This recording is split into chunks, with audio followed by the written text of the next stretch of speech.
Pascal. You are now rocking with that dude Pascal. We be going wild, Haitian in the building, so original. Got the haters catching feelings. Get your hands up to the ceiling and keep them held high. Cause St. Louis is ready. Forget about it, goodbye. Hold on, we just saying hi. Five somebody rise up weekdays. Catch us live, somebody. Let's go. Good morning. Good afternoon and good evening, everybody. Welcome to the Pascal Show. Hope you guys are all doing well out there. Hope this show finds you in good spirits, because another day above the dirt is always a blessing. Let's not forget that. Okay, guys? Well, we're going to be jumping into the show fairly quickly because there was a random, very random impromptu thing that just is in progress, literally happening right now as we speak. And I feel obligated to share this with y'all because, again, there's a question of, is there going to be a conversation from the White House about these files? Then, of course, we got a slew of other things that we're going to be talking about. We got a bunch of news. We got a bunch of other things that we're going to be talking about as well. But, of course, this is happening right now, so I want to get straight into it. So do me a favor, okay? Yeah, we're not going to be doing much of a warm-up today or anything like that. We're going to go straight into the meat and potatoes. So make sure you hit that like button down below, okay? As you guys can see right here, a press conference is happening. They're having a press briefing right now as we speak. We're a few minutes behind, just so you guys know, all right? But please be sure to hit the like button down below. Hit the reaction button if you're watching on other platforms. Of course, hit that follow button on those platforms that I'm live on. Everything from Facebook all the way to Kick. Real talk, I'm live watching. You guys, I'm sure, can watch on those platforms as well. So make sure you're following. Make sure you're subscribed here on my main channel. Go to my second channel, The Pascal Show Clips. Subscribe over there. Don't forget to subscribe to my new channel, Pascal Raw. Okay, new podcasts come out every Sunday. So make sure you are subscribed over there as well and hit that notification bell on all those platforms, please and thank you, okay? Hit that join button down below. Check out my Patreon and, of course, check out PascalMerch.com, okay? All right, guys, before we get into everything, all right, because we're going to get straight into this, and there was an interview that I only showed like a bit of, all right, like maybe half of it, not even half of it, that I think that, we're just going to rip the Band-Aid off, or we're just going to watch it as is, okay? So we're going to watch that as well. It's an Epstein and Trump accuser, okay, that we were watching some of it yesterday. We definitely got to talk about that and bring awareness to that as well, okay? Just so that you guys know. Now, what's going on over here and what everybody's really kind of wondering about is what the White House is going to say and how are they going to address the whole situation that's going on with Epi, all right, with JE. Because, again, a lot of us are feeling some type of way about Jeffrey Epstein and the list, the files, etc. What are they going to do about it? This is their first press conference since the news of the list not existing. But it does. But it doesn't. But it does. But we're going to blame it on the Democrats. But it has to be credible. It's just been insane. Has it not? It has been quite the journey, for lack of a better term. All right? So, like I said, without further ado, we're going to jump right into this. Okay, we got some stuff to talk about afterwards. There's some things about Coca-Cola. Yeah, I don't know. Although it does. Yeah, we're going to talk about it. Okay. We're going to talk about it. Okay. But we're going to get straight into this because this press conference is happening right now as we speak. It does, to me, always feel like a commercial. It feels like a commercial every time they do these pressers. That's just me, though. Okay. So let's get into this. Of course, hit the like button down below. Do all of that goodness, and we're going to rock and roll. Apologize for our tardiness. I was with the president. Let me begin with a few scheduling announcements today. President Trump will travel to Scotland, where he will visit both Turnberry and Aberdeen from July 25th to July 29th. During the visit, President Trump will meet again with Prime Minister Starmer to refine the great trade deal that was brokered between the United States and the United Kingdom. And the president and the first lady will travel to the United Kingdom for an official state visit from September 17th to September 19th later this fall. This will mark a truly unprecedented second state visit for President Trump, and he is honored and looking forward to meeting with His Majesty the King at Windsor Castle. There has been a wave of positive economic news over the past week, which I would like to highlight today. Joe Biden's inflation crisis has been defeated. Prices paid to American businesses for goods and services were flat in June, which is lower than all 50 forecasters in the Bloomberg survey predicted. And core inflation, which is the best measure of inflation, came in lower than expected again in the month of June. Since President Trump took office, core inflation has tracked at just 2.1% overall and has come in below or at economists' expectations every single month. Wages are growing at a strong pace and prices are falling for everyday Americans. We also saw prices for new and used vehicles and airfares drop last month. In addition, prices for gas, fuel oil, energy commodities, hotels, airfare, public transportation, and fresh vegetables are all down over last year. As we said all along, trust in President Trump. The American dream is back, and everyday families are already reaping the benefits of this incredible economic turnaround in just 6 months. President Trump has ended the era of economic surrender and implemented powerful tariffs to stand up for our workers and businesses and rebalance America's trading agreements. Despite all of the doom casting from the so-called experts claiming that these tariffs would be the end of the world as we know it, the opposite has occurred. Tariffs are not inflationary, as President Trump has said all along. In reality, tariffs are a source of massive revenue. We're seeing trillions of dollars in private investment pour into our country right now because the companies around this world want to make their products right here with American labor and not have to pay any tariffs at all. Customs and tariff revenue has already totaled more than $113 billion since President Trump entered office, helping to lead a budget surplus in June for the first time in nearly a decade. We are truly entering a golden age as a result of these pro-growth and America First trade policies. On another matter, yesterday in the East Room, the president was proud to sign the Halt All Lethal Trafficking of Fentanyl Act into law, surrounded by angel families to help finally end the devastating fentanyl crisis that has ravaged millions of Americans. Under the Halt Fentanyl Act, anyone who possesses, imports, distributes, or manufactures any illicit fentanyl-related substances will be subject to criminal prosecution in the same manner as any other Schedule I controlled substance.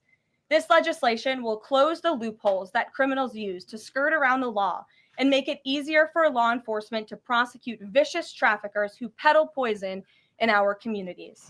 President Trump has always made tackling the drug crisis a top priority, and this important bipartisan legislation further follows through on that commitment.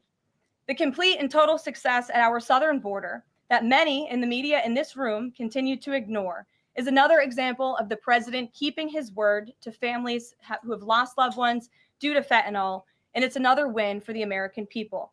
Customs and Border Protection just released the final operationalized stats for the month of June, and I must highlight some of these incredible numbers. There were only 6,072 Southwest apprehensions in June, 15% lower than the previous record that this president set in the month of March. To put that in perspective, the Biden administration routinely saw the same number of encounters in a single day. And on many days, that number was more than 10,000 apprehensions at the Southwest border. There were also 0 illegal aliens released along the Southwest border for the second consecutive month in a row. President Trump promised to end the illegal alien invasion, and he has delivered on that promise to the American people in record time. With the border sealed, deportations are ramping up. This past weekend, our brave ICE agents were arresting violent criminal illegal aliens all across the country. ICE Atlanta arrested an illegal alien from Mexico, convicted of attempted rape of a child in North Carolina. ICE Baltimore arrested an illegal alien from Guatemala who was previously convicted for sexual abuse of a minor in Maryland. ICE Houston arrested a criminal illegal alien from Mexico whose previous conviction includes aggravated sexual assault of a child in Texas. ICE Salt Lake City arrested a 32-year-old illegal criminal alien from Mexico who was previously convicted for child abuse and injury. ICE Baltimore arrested a criminal illegal alien from El Salvador convicted in Maryland for possession of child pornography. And ICE San Antonio arrested a criminal illegal alien from Mexico convicted of aggravated sexual assault in Texas. The men and women of ICE are heroes. They are putting their lives on the line every day to get the worst of the worst, these types of criminals, out of our communities and out of our country. And the president continues to strongly have the backs of all ICE agents who are doing their jobs to keep all of us, including everyone in this room, safe. The facility, sorry, 1 second. In other news, following President Trump's bold executive actions protecting American children from irreversible chemical and surgical mutilation, the largest provider of these barbaric practices will now be closing its doors. The facility in Los Angeles, California, is just the latest facility downsizing or eliminating their irreversible and harmful services that feed into the lie that you can somehow change a child's sex. The Biden administration peddled dangerous policies that defied medical science in favor of radical transgender ideology. But President Trump has put an end to that to ensure America's children's innocence is protected and our children can lead healthy and productive lives. Finally, last night, Senate Republicans passed President Trump's $9 billion rescissions package. This will help restore fiscal sanity in our country by rescinding billions in wasteful foreign aid and finally ending taxpayer funding for PBS and NPR, two media organizations that have ridiculously used federal dollars to push a partisan left-wing agenda for many years. The House should pass this rescissions package immediately and send it to the president's desk for signature. On another note, I know that many in the media have been speculating about bruising on the president's hand and also swelling in the president's legs. So in the effort of transparency, the president wanted me to share a note from his physician with all of you today. He's doing In fine. recent weeks, President Trump noted mild swelling in his lower legs. In keeping with routine medical care and out of an abundance of caution, this concern was thoroughly evaluated by the White House medical unit. The president underwent a comprehensive examination, including diagnostic vascular studies. Bilateral lower extremity venous Doppler ultrasounds were performed and revealed chronic venous insufficiency, a benign and common condition, particularly in individuals over the age of 70. Importantly, there was no evidence of deep vein thrombosis or arterial disease. Laboratory testing included a complete blood count, comprehensive metabolic panel, coagulation profile, D-dimer, B-type natriuretic peptide, and cardiac biomarkers. All results were within normal limits. An echocardiogram was also performed and confirmed normal cardiac structure and function. No signs of heart failure, renal impairment, or systemic illness were identified. Additionally, recent photos of the president have shown minor bruising on the back of his hand. This is consistent with minor soft tissue irritation from frequent handshaking and the use of aspirin, which is taken as part of a standard cardiovascular prevention regimen. This is a well-known and benign side effect of aspirin therapy. And the president remains in excellent health, which I think all of you witness on a daily basis here. So the president wanted me to share that note with all of you. I'm happy to take further questions on it. We will provide the memorandum from the president's physician to all of you, as we always do. And we'll get to questions. Here in our new media seat, we have Frank Corva, who's the White House correspondent for Bitcoin Magazine, which comes at a timely week with crypto legislation moving across Capitol Hill. So why don't you kick us off, Frank, and thanks for being with us. Thank you so much. We appreciate it, Ms. Levin. Sure. Okay, hold on. We got okay. Of course, this has already happened, right? And now they're going to be going into the questions and all that. But yeah, he's getting handshakes. He's getting bruising from handshakes. Have you ever heard that before? Are we? I mean, here's the question: are we dealing with another Biden situation? He obviously, you know, he's an old man. Okay, let's be real. Him old. Okay, he's an old man. So, yeah, You know what I'm saying? Bruising from handshakes? Who's shaking his hands so hard that he's getting bruising on his hands? Think about that for a second. That doesn't make any sense. Now, does it? Yeah, and the swollen ankles and all that. So he's getting swollen ankles from handshakes. You see what I'm saying? Something. You know what I'm saying? I don't know. Nah. I don't know. I'm saying I feel another. I feel it in my bones. A situation where we're going to be sitting here for the next 4 years, or for the rest of the 4 years, his term, where we're going to be sitting there asking questions, right? Side eyeing everything that he does. You see Biden out here, walking off, saying random things, stumbling over himself. We just saw Trump do the same thing, even though he was throwing shade on Biden, walking up towards his plane, right? He was going on the stairs and he tripped. Remember when Trump went and had a field day with that? Trump, the same thing happened to Trump. He tripped, right?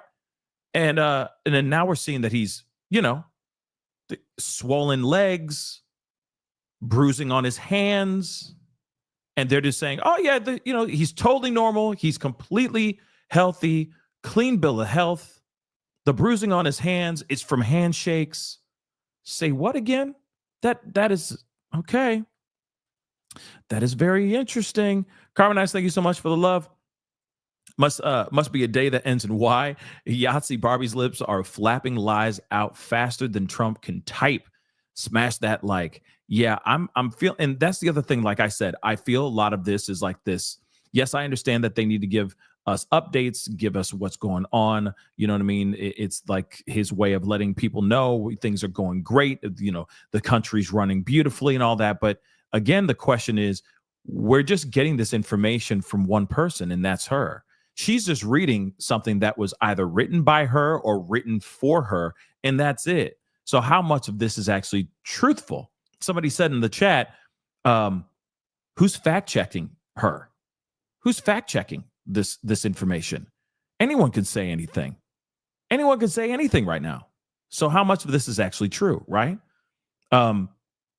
Sorry, now you see with the Epstein files, this is, and the whole list being covered up and all this BS that has been floating around, specifically around the Epstein situation.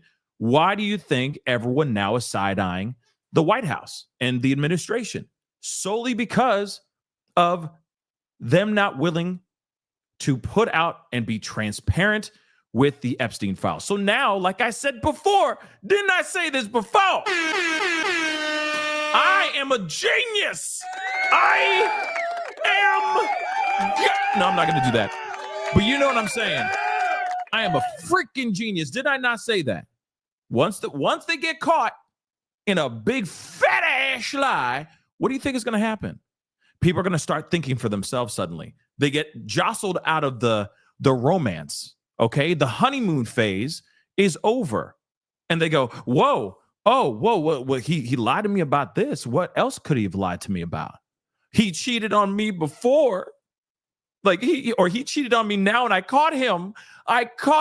His hand was deep in that cookie jar. How dare he do that? Wait a second. Does this mean that he may have cheated on me before? I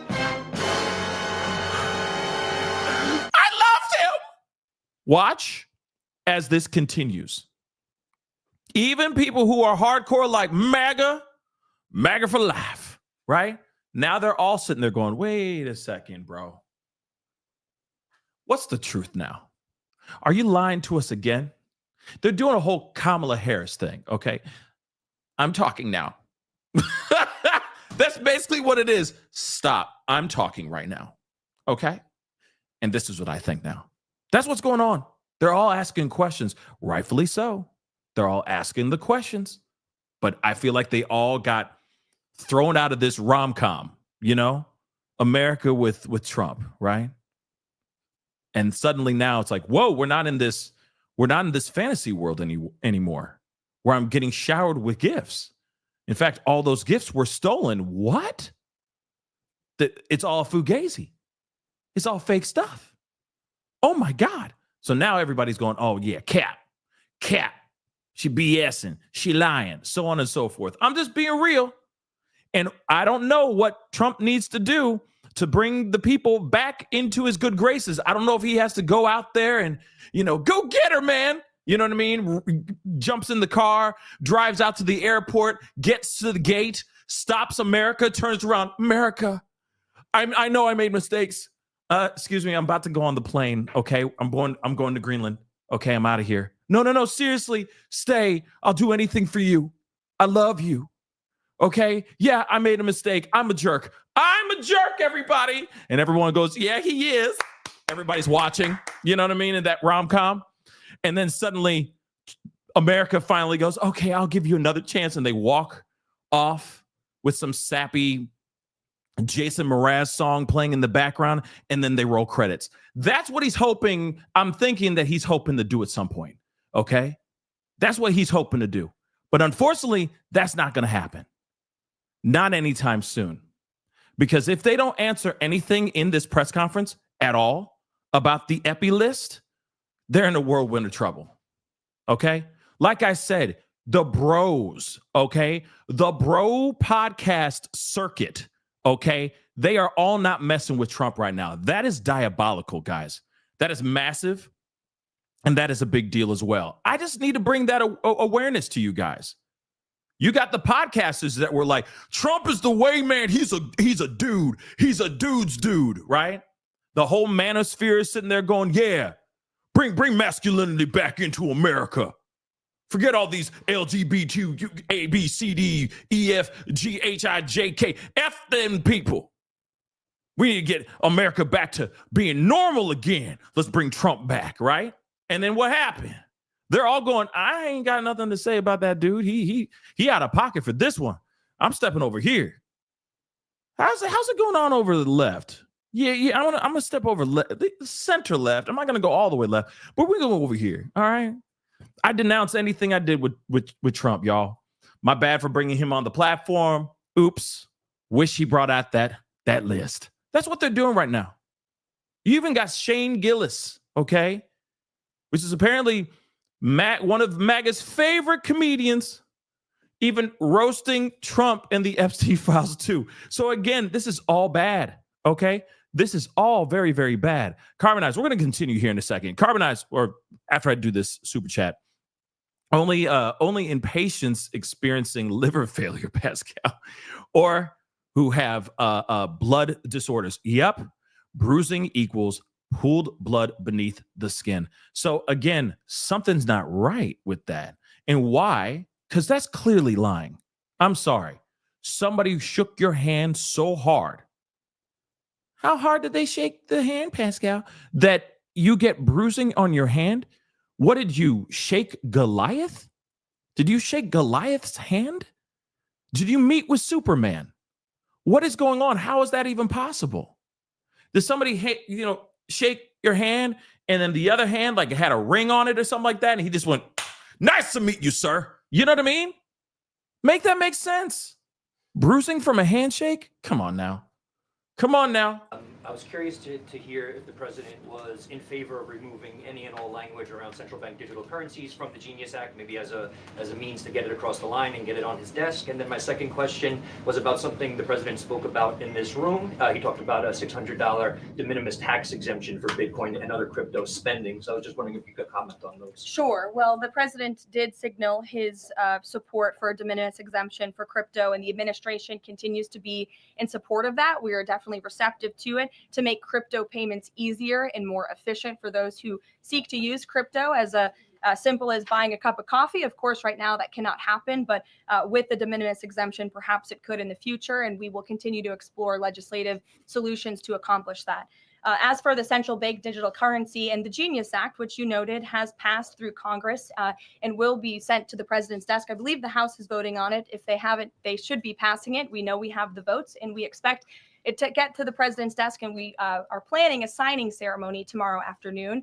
All of you will get more details on that. This piece of legislation is going to make America the crypto capital of the world. And that's what the president promised. As for a central bank digital currency, the president opposes that. He made that promise to the American people on the campaign. And while it's not in this specific piece of legislation, he did sign in January executive order banning a central bank digital currency. The administration supports Congress's efforts to codify that executive order into law. And I believe there will be future pieces of legislation in regards to crypto that will be moving through Capitol Hill. The president looks forward to signing them, and he looks forward to the signing ceremony this afternoon. So thank you for being with us today. Epstein. Sure. Jackie. Epstein. Thank you, Caroline. There's been a lot of discussion about the Epstein files and Thank President's you. comments yesterday calling it a hoax. Can Let's you go. clarify which part of the Epstein hoax is the hoax part? Because the president is referring to the fact that Democrats have now seized on this as if they ever wanted transparency when it comes to Jeffrey Epstein, which is an asinine suggestion for any Democrat to make. The Democrats had control of this building, the White House, for 4 years, and they didn't do a dang thing when it came to transparency in regards to Jeffrey Epstein and his heinous crimes. It was this president who directed the Department of Justice and the Attorney General to do an exhaustive review of all files related to Jeffrey Epstein, which they did. The Attorney General and the FBI, led by Pam Bondi, Dan Bongino, Kash Patel, these are great patriots, some of the most trusted voices in the Republican Party movement. It's part of the reason the president appointed them to these high law enforcement positions. And they spent many months going through all of the files related to Jeffrey Epstein, and they concluded what they found in that memo, which they drafted and they released. And so the president has been transparent. He has followed through on his promises to the American people, but he doesn't like to see Democrats and the mainstream media covering this like it's the biggest story that the American people care about. The president has been working so hard this week. On Tuesday, he went to Pennsylvania, where he secured $90 billion in investments for the Commonwealth, for the people of that state. After that, he came back to the Oval Office at 8 p.m. He went in there to whip votes to get the Genius Act signed into law. And because of his efforts, that bill is now going to be signed and passed. The following day, yesterday, he meets with a foreign leader, the King of Bahrain, to secure more investments into this country. And then yesterday afternoon, the president is in the East Room of the White House mourning with parents who have lost their children because of fentanyl, signing a bipartisan piece of legislation. And not a single cable network in this country took that event live and covered that event like they should. Those are the issues the president cares about. What could be more important to the American people than helping families who have lost their children? Those are the issues this president is going to remain focused on. I understand he wants to move on from this. I'm sorry. We got to take a moment there for a second. We're going to continue. I promise. I'm sorry for breaking this up. I know this is live. We're going to get into it. I'm hoping that they continue backing up and asking more stuff. But that was the worst pile of donkey doo I have ever heard in my entire life. Let me just say this really quick. Even she herself doesn't believe the BS that just came out her mouth. Listen to her. I'm not going to play it again. I may clip this out and put this out on the second channel. I urge you guys to listen to not the words that she's saying. Listen to the actual voice. She doesn't believe not even 90% of the BS she just said. You can tell she's nervous. Okay? You could tell she was nervous. You could tell that she doesn't even believe the things that are coming out of her mouth. Then here's the other thing too. She said, "Oh yeah, the Democrats had 4 years." The blame game is insane to me. Do you see what I'm saying? Like, I'm sorry, guys. If you are a Trump supporter, hey, it's all good. Fine. Be a Trump supporter. I don't care. Okay? I'm not on anybody's side. I just call BS when I smell it. Okay? I call it out. All right? You walk in the room, you're going, ooh, that smells like ish. You know what? I'm going to go find what it smells, what the smell is, because I can't sit in the room and not acknowledge that the room smells like ish. Okay? If it actually smells like donkey doo-doo, I'm going to point it out. And I'm going to be like, oh, it's in the corner over here. Yeah, it's right there underneath the chair. How did you have a donkey come in here and actually drop a deuce? But that's another conversation. It's fine. We don't need to talk about that part, okay? But there's donkey doo-doo over here, okay? I call it. I call it like I see it. And this is the worst deflection I've ever seen. Oh, we're working on fentanyl. We're working on other things. And it was all because of Biden administration. Why is it suddenly a Biden administration problem? Here's the other thing, too. They mentioned this and they talked about this in his previous term. We're talking about Trump's previous term. He was talking about this stuff. Yeah, we need to unleash the list. We need to unleash the files, all those things. They were saying that stuff even before Biden became Biden. So make that make sense, y'all. Make that make mother-loving sense. We're going to continue on. I'm going to fix this camera. But my God, the worst deflection I've ever seen in my whole entire life. Story, but you do have some prominent figures, including the Senate Majority Leader, the House Speaker, voicing support for the files to come out. Representative Massey collecting signatures that would force a discharge petition for a vote on the floor for this. It doesn't seem to be going away. What is stopping the administration from just redacting any sensitive information, grand jury information, and putting out what is appropriate so that the American people can decide and then let this story die? Well, in terms of redactions or grand jury seals, those are questions for the Department of Justice. Those are also questions for the judges who have that information under a seal. And that would have to be requested and a judge would have to approve it. That's out of the president's control. He has said in agreement with some of the leaders on Capitol Hill that if the Attorney General and the Department of Justice come across any other credible evidence, they should provide that to the American people. The president has said that, and he agrees with them on Why that. did he fire Maureen Comey? The Department of Justice did, and I would defer you to them. Dasha. Has the White House been in touch with some of the MAGA influencers that are still not satisfied with the administration's handling? And has the message to them been similar to what the president has said, which is sort of either let this go Look or at her, we man. don't need your support? Well, look, the president and this team are always in contact with the president's supporters, with voices of many kinds on both sides of the aisle. I think that's part of the reason this president is a great president, because he's willing to listen and hear other people's perspectives. But ultimately, he has led this country, not just over the past 6 months to historic success, but also through his first 4 years as president. And as the leader and the creator of the MAGA movement, he has led through these perilous times for our country based on instinct and in the best interest of the country. And as I always say, the American people should trust in President Trump. Okay, I'm sorry. We're breaking this up. I'm sorry. This is too big of a situation. This is too big of a conversation for them to just step over it and keep it moving. Now, yes, I agree. At some point, we need to move on and talk about the other things that are going on in the world, okay? There's mass tragedies that are still going on. We still have issues with gun control, food, making sure that everyone is fed. How about that?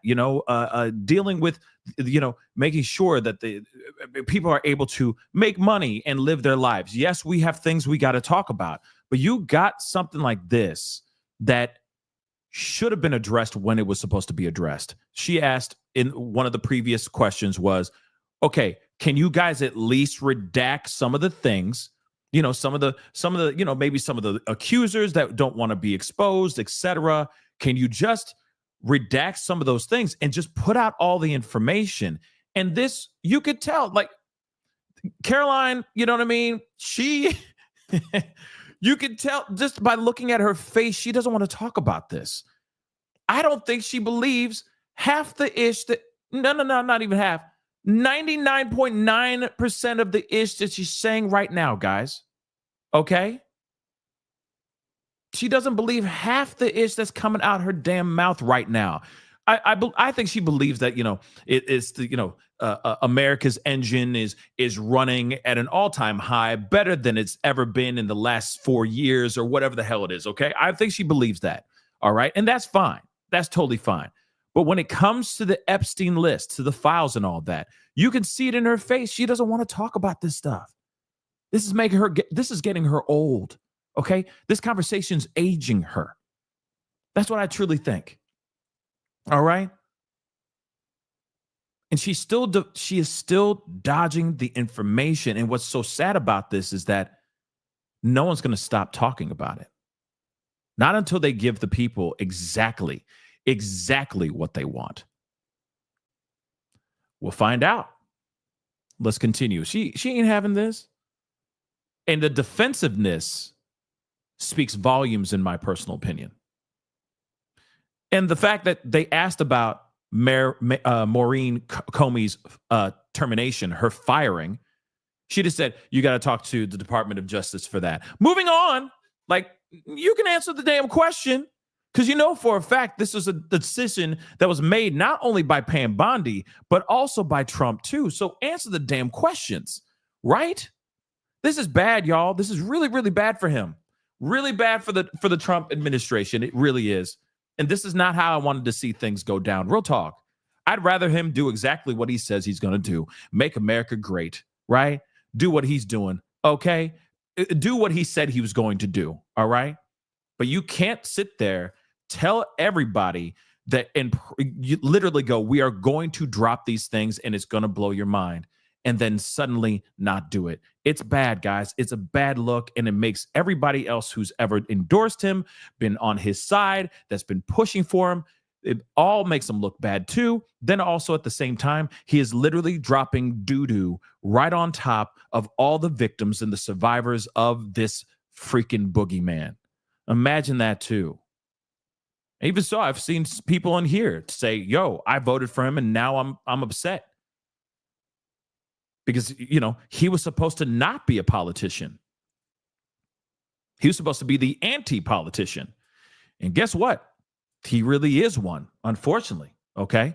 But let's continue. Like I said, you knew for a fact they're going to be asking questions about Epi.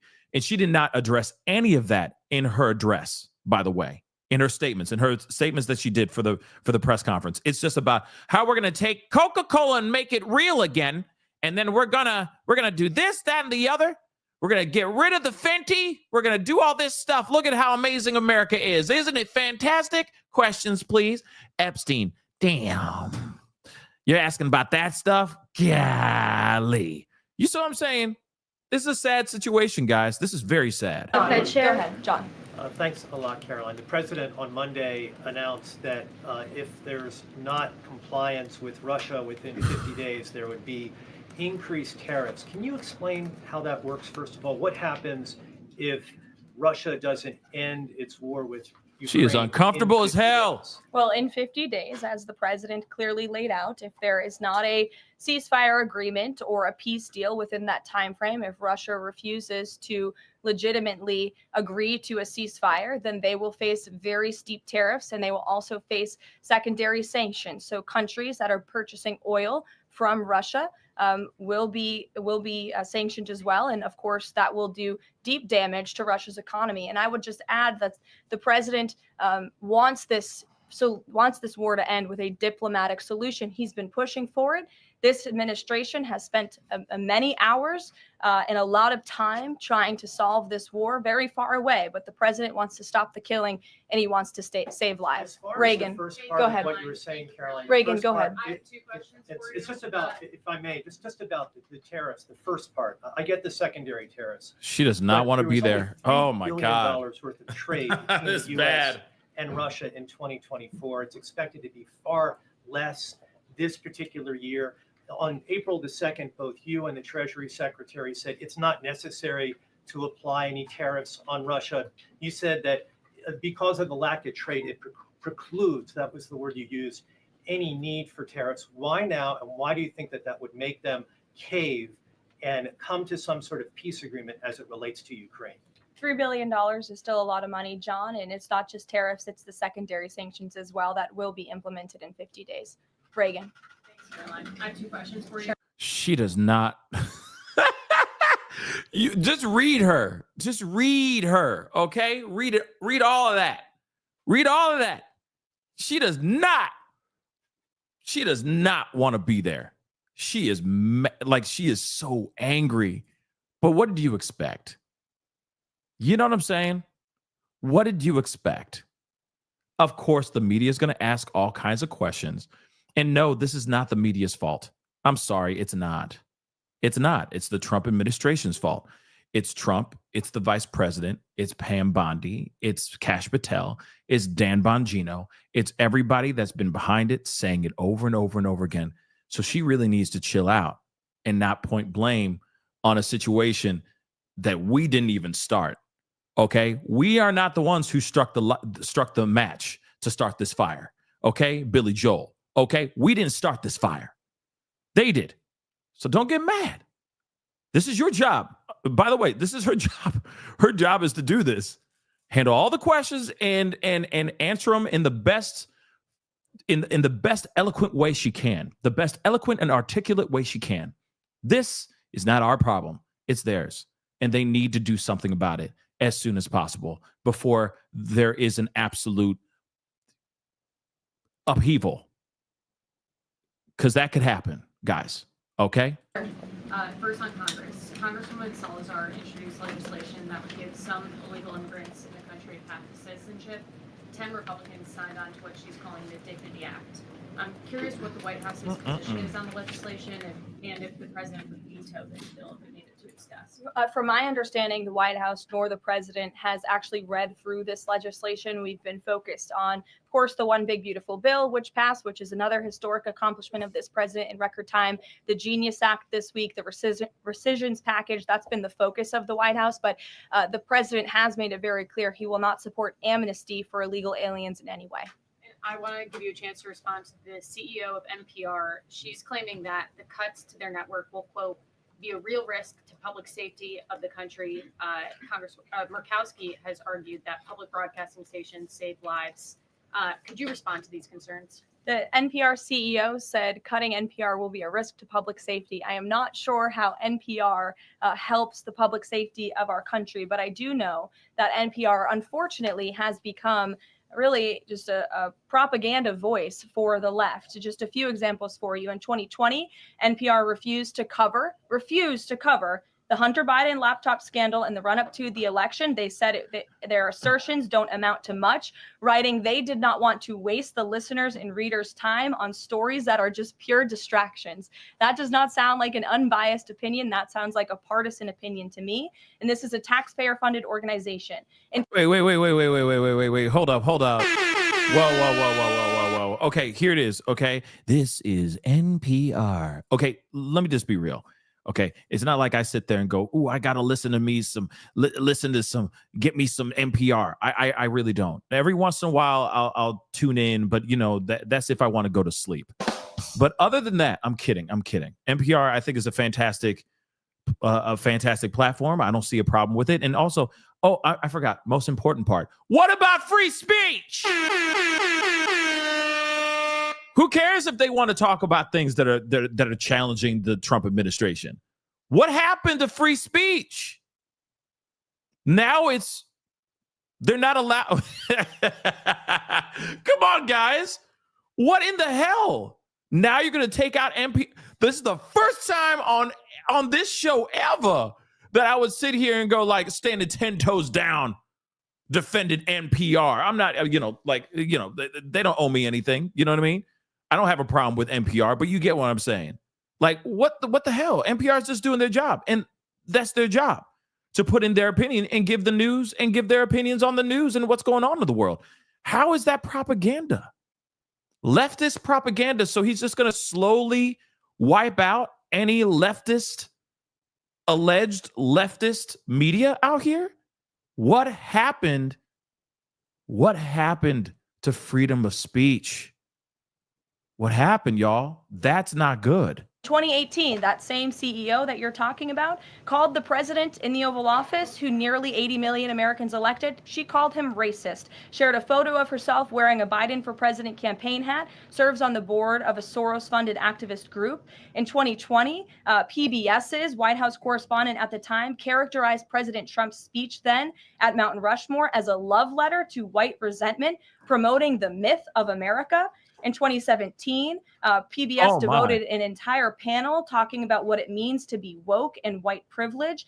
In 2023, PBS's Washington Week Roundtable covered up Joe Biden's clear mental divide. That's actually quite the clip. I would encourage all of you to look at it. These are not honest news organizations.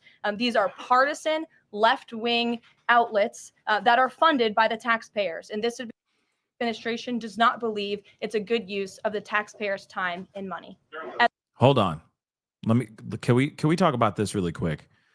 Okay, first off, you realize that if they do this, if they do anything remotely like this, that NPR, PBS, NPR, etc., those, those public funded types of platforms, you realize that this is not the end of it, though, right? If it starts with them, it'll eventually bleed over to other platforms. I'm just saying. And yeah, we gonna talk about PBS, and we gonna talk about Elmo, okay? Because he apparently said some things, and that really, maybe that upset, maybe it put eyes on PBS now because of what Elmo said. I don't know, but it's still pretty insane to me that if they were, now I'm doing the Trump thing now, that if we were to do the thing, if they were to take down NPR, take down PBS, that's just the tip of the iceberg. That's just the beginning. That's the first domino. Then they would just take down any other platform that they believe, any other legacy media, let's just say, out there that they believed is leftist propaganda. Not good. It's not good. Okay. And here's the thing, too, real quick.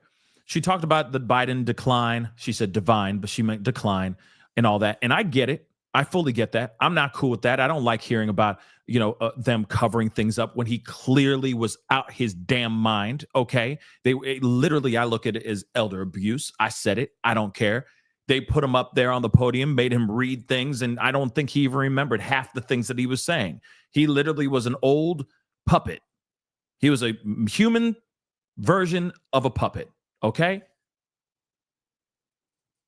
But at the same time, there are plenty of platforms out here that are saying things and praising Trump, echoing his lies, echoing his information. I'm just saying, it happens on both sides. It's both sides that do this.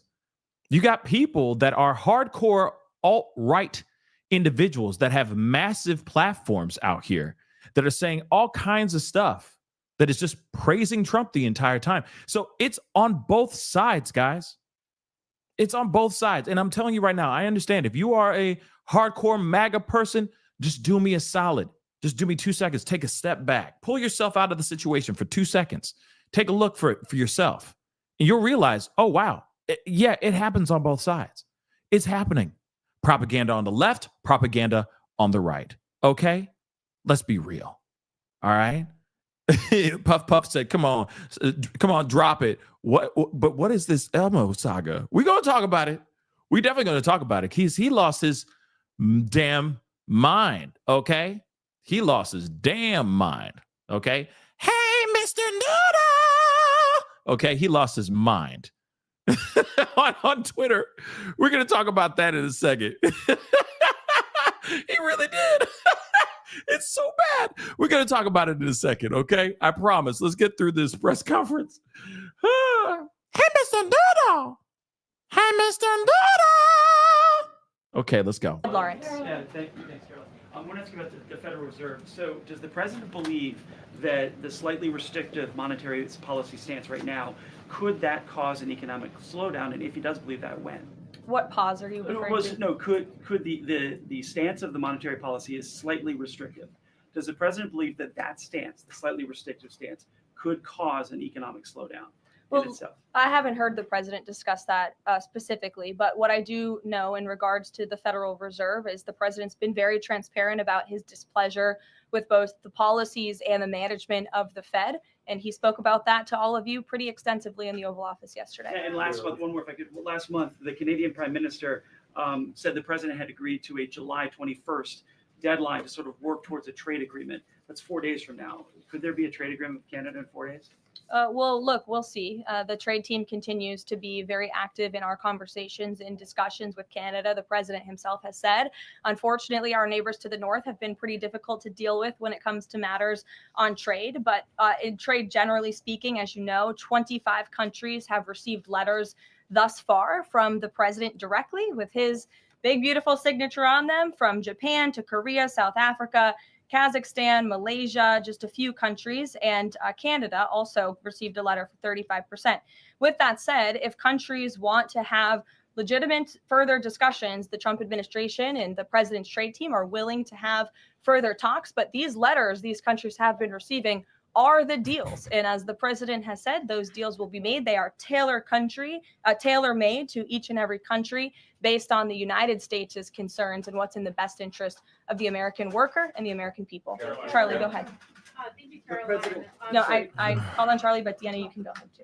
Go ahead. The president said that he floated the idea of a special prosecutor in the Epstein case. Can you confirm that? And has he asked the attorney general to do this, to appoint a special prosecutor to look it over? Well, the idea was floated from someone in the media to the president. The president would not recommend a special prosecutor in the Epstein case. That's how he feels. And as for his discussions with the attorney general, I'm not sure. Deanna. Thank you so much. Do you know what the president's reaction was to Mike Johnson saying that he wants additional files released? Good question. Files. Was there a conversation with Mike Johnson about that? Probably like, shut your mouth. I won't discuss the president's private conversations with the Speaker of the House, but as I answered to Jackie's question earlier, the president has said if the attorney general and the Department of Justice and the FBI have any more credible evidence in regards to Jeffrey Epstein's crimes, they should put that forward. He has called on them to do that. Sure. Thank you, Caroline. With a few days. I'll go to all of you, starting with the lady in the blue. Go ahead. It's not going to stop.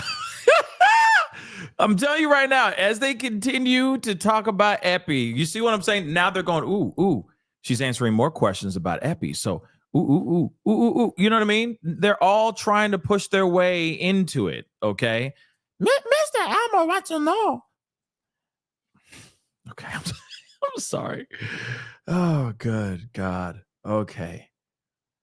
Caroline is effing us up. Seriously, this is bad. This is bad. But we'll see. Does this crash and burn continue? Let's find out on a new episode of The Pascal Show. Let's go. A few days to the August 9th deadline. How are the negotiations with Europe going? There's some sticking points.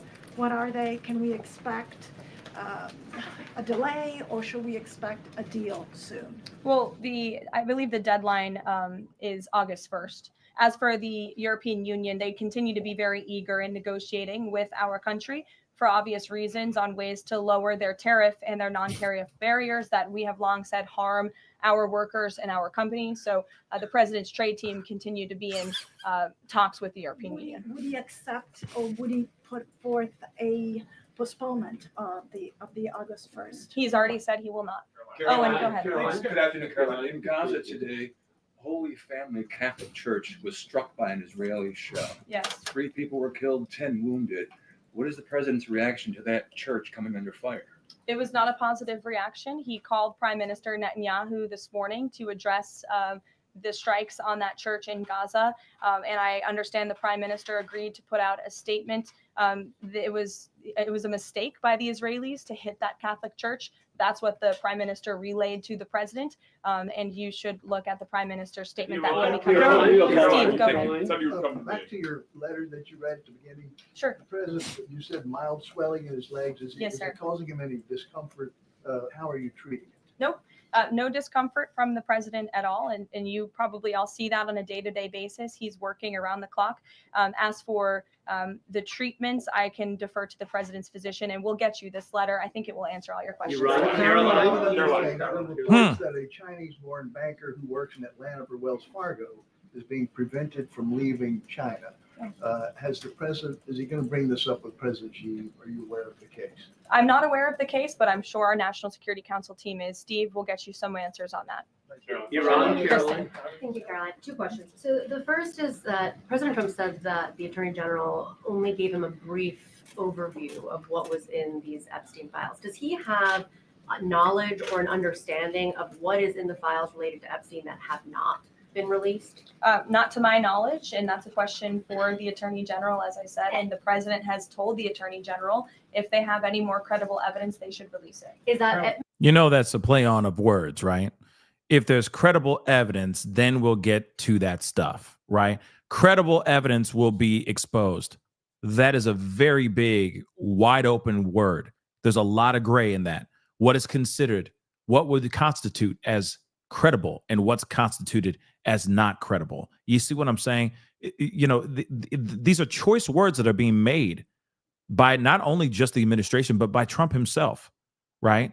So they can sit there and go, we don't have any other credible evidence or credible information, so we're not going to expose anymore.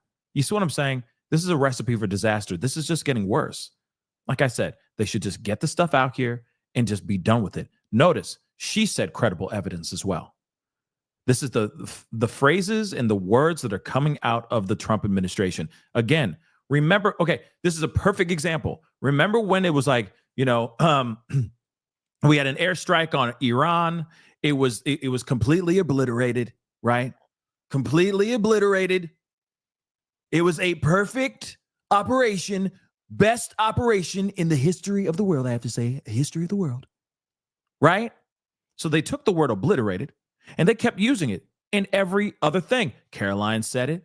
Other people kept on saying it. Obliteration, obliteration, obliteration, obliteration, obliteration, right? He's good at that. He's good at using a word and going, hey, use that. Use credible. Credible evidence. That's going to be fantastic. Yes, it's going to be fantastic. I tell you, credible. Got to use this credible evidence. And she's now saying it as well. This is going to be the ongoing thing forever. Now they're going to keep saying that. And then, of course, let's not forget the other rhetoric that they've been putting out. Blame it on Biden. Okay? Blame it on Biden. Blame it on the Dems. Blame it on the Dems. Yeah. That's what they're doing. You got to blame it on the Dems. That's what's going on. They're blaming it on them now.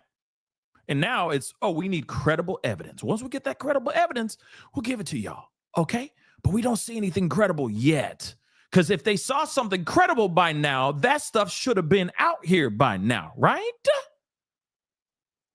Just think about that for a second.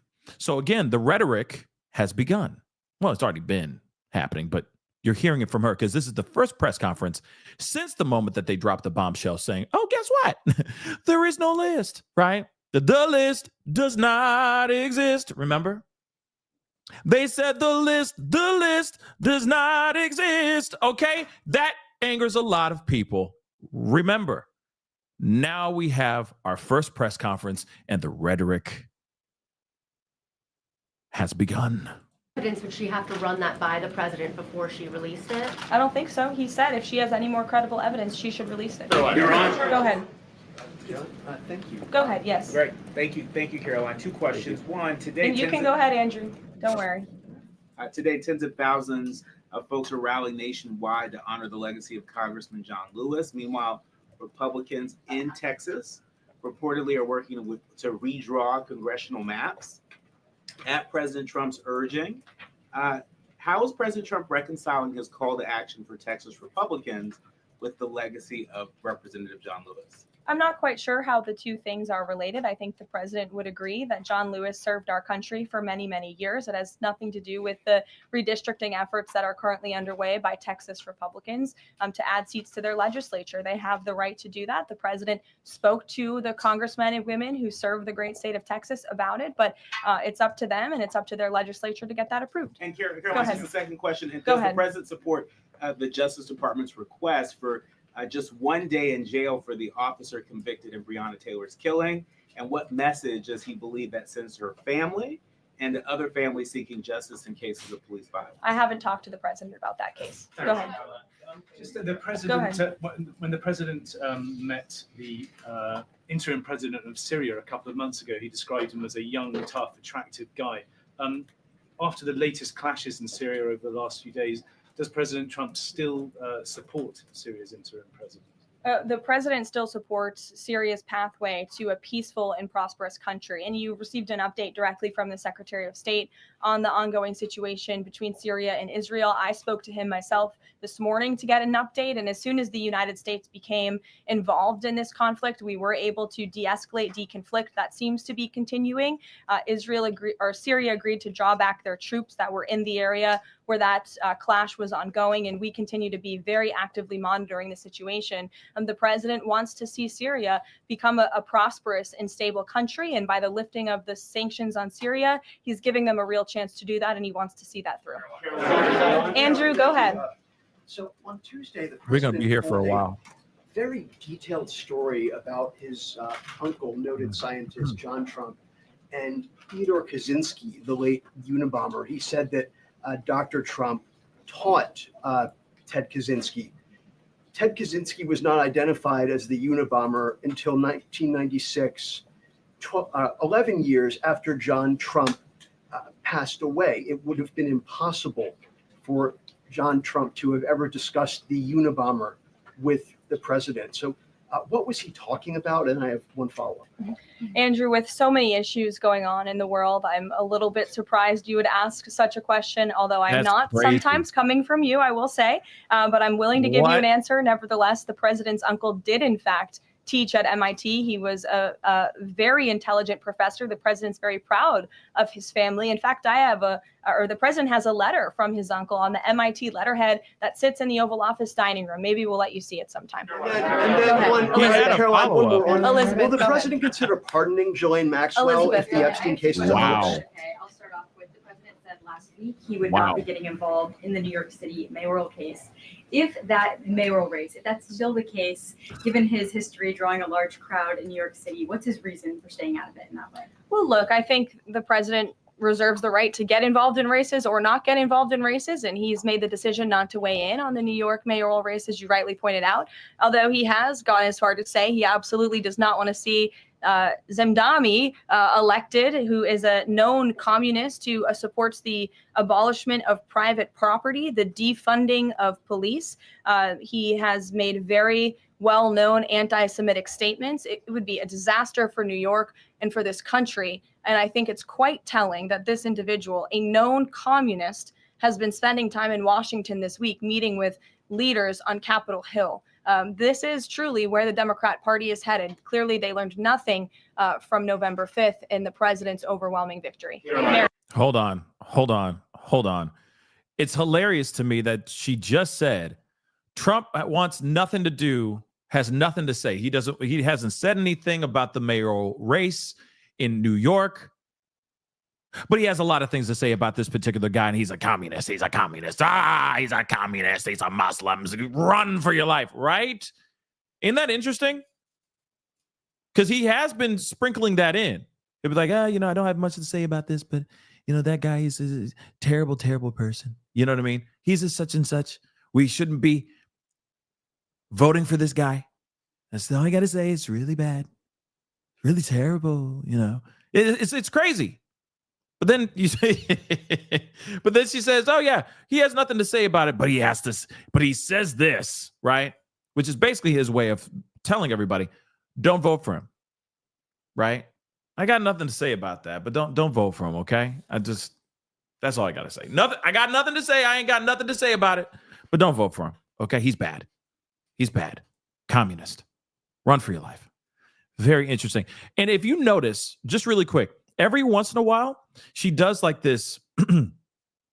She takes a deep breath, and then it's like she's breathing. She breathes in, and then she exhales, and it's almost like she's physically or like mentally putting herself in her happy place. You know what I mean? Which is probably a fluffy pink room with nothing but bunnies. You know what I mean? She's like, yeah, we're back. We're back at the bunny room. Yes. Yay. Cotton candy and bunnies. You know what I'm saying? Watch her. Because she doesn't want to be there. She doesn't want to be in here. But she does these. Yeah. You know what I mean? It's like she's in a fight with her man, and it's like, this is the 5th time I've asked him to take out the mother freaking trash this week. Okay, honey, I need you to take out the trash. Okay, can you do that right now for me? Thank you. Mary, go ahead. Thank you, Caroline. I want to backtrack to the hospitals that have stopped providing transgender surgeries and hormones for kids. On this front, does that have anything to do with the DOJ subpoenas last week? Should we expect any more hospitals to be shutting down their programs?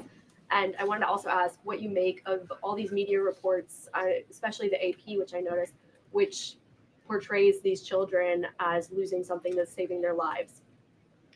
Yes, I think the president spoke a lot about this issue, which is a political issue, but also really a cultural issue that impacts children and families. He talked about it a lot on the campaign, and I think he was quite surprised by the uptick we were seeing in the embracement by the Democrat Party when it comes to the chemical castration and mutilation of young innocent bodies. And so the president made it a very early priority to sign very strong executive orders to cut off the funding for any hospital or any medical facility in this country that provides such barbaric procedures. And as a result of that strong policy and the president's strong common sense position on this issue, we've had such an overwhelming response, which is great for children in Arizona. Phoenix Children's Hospital has stopped providing puberty blockers and hormone therapy to minors. In California, Stanford Medicine ended sex change surgeries for minors. Children's Hospital Los Angeles is closing its Center for Trans Youth Health and Development surgical program. In Illinois, Lurie Children's Hospital Chicago stopped sex change surgeries. Again, let's think about what we're talking about here. Sex change surgeries for minors. These are barbaric practices that no innocent child should have to endure. And the president wants to protect the innocence of children. And I know the vast majority of Americans support him in that effort. This is a wildly popular and common sense endeavor this administration has taken. And we've seen many of these medical institutions have followed through with the president's executive orders, but we'll continue to take further action on this important issue.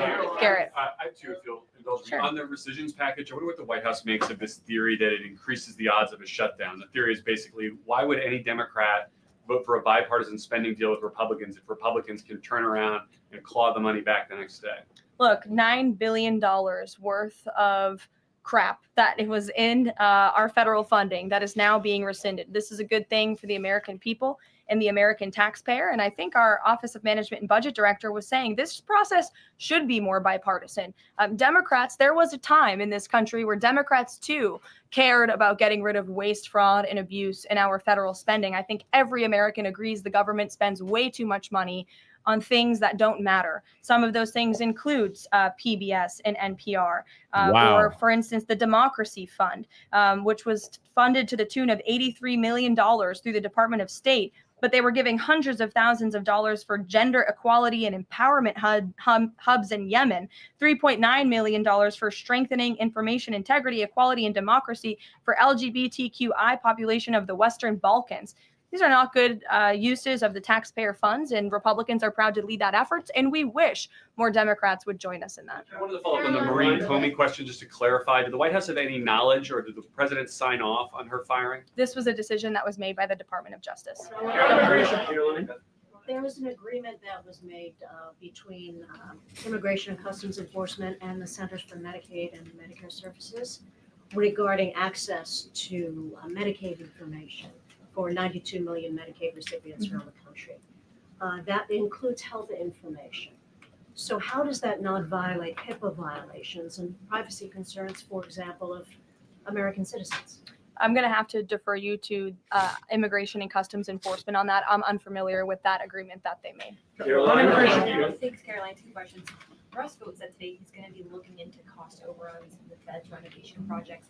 Is there a deadline for him to come back with findings to the president? I don't believe there's a deadline the president has set for Russ Vought, but I think, again, this is a good use of taxpayers' time to look into this project that is millions and millions of dollars over budget. It's for a big, beautiful mansion for the federal chairman, reserve chairman, and I understand that it costs much more than it did the beautiful palace that many of you joined us at when we went overseas. So it's completely unnecessary. It's overpriced, and I think it's a good thing the administration led by the president, is looking into it. If there ever were to find wrongdoing or fraud, would the president reconsidering firing Jerome Powell? Look, it's a hypothetical question. We'll see where it goes. The president spoke about how he feels on this matter yesterday. Sure. Thank Go you ahead. so much, Caroline. So we saw Ambassador Huckabee arrive to Prime Minister Netanyahu's trial to show his support. Does the president plan to impose any kind of sanctions against the Israel judicial system? I don't have any update for you on that or any announcement on that front. I don't believe so. Does the president believe that justice has been served in the Epstein case? Look, the president believes that he directed the Department of Justice to do an exhaustive and thorough review, and they did that. And they all agreed, the FBI director, the deputy FBI director, the attorney general, on the memo that they drafted and they released. Thank you, Caroline. Just a follow-up on Reagan's question. Representative Salazar's bill, it grants illegal aliens with legal status for 7-year increments. It also gives permanent path to residency for so-called dreamers. And, President Trump and Labor Secretary Chavez, who previously co-sponsored a version of this bill when she was in the House, they've spoken about a work deal similar to the bill, I believe. What's the difference between a work deal and amnesty? Look, as I told Reagan, the president, the White House have not reviewed this specific piece of legislation. It's just not where our focus has been. But the president, for one, has been very clear. He does not support amnesty. We'll go to, look at some friends in the back. Brian, go ahead. Finally, a friend. You didn't show up early enough to get some good real estate up here. I love it. Any update on the auto pen? I know that there was the DOJ and some others were looking into the thousands of documents that were signed off just before Joe Biden left office. Any update on the auto pen? Yes. I'm not laughing at you. I'm just laughing at how far away you are. And you're going to need to get some microphones back there. On the auto pen investigation, yes. The White House counsel's office has launched their own investigation into former President Biden's usage of the auto pen. We have requested some documents from the National Archives. And again, as I've said many times from this podium, and the president has said as well, it's incredibly important that we get to the bottom of who really was at the tip of the spear in the decision-making process here in the White House, because former President Biden himself admitted to the New York Times, I understand he never gave interviews when he was here, but now all of a sudden he wants to give one.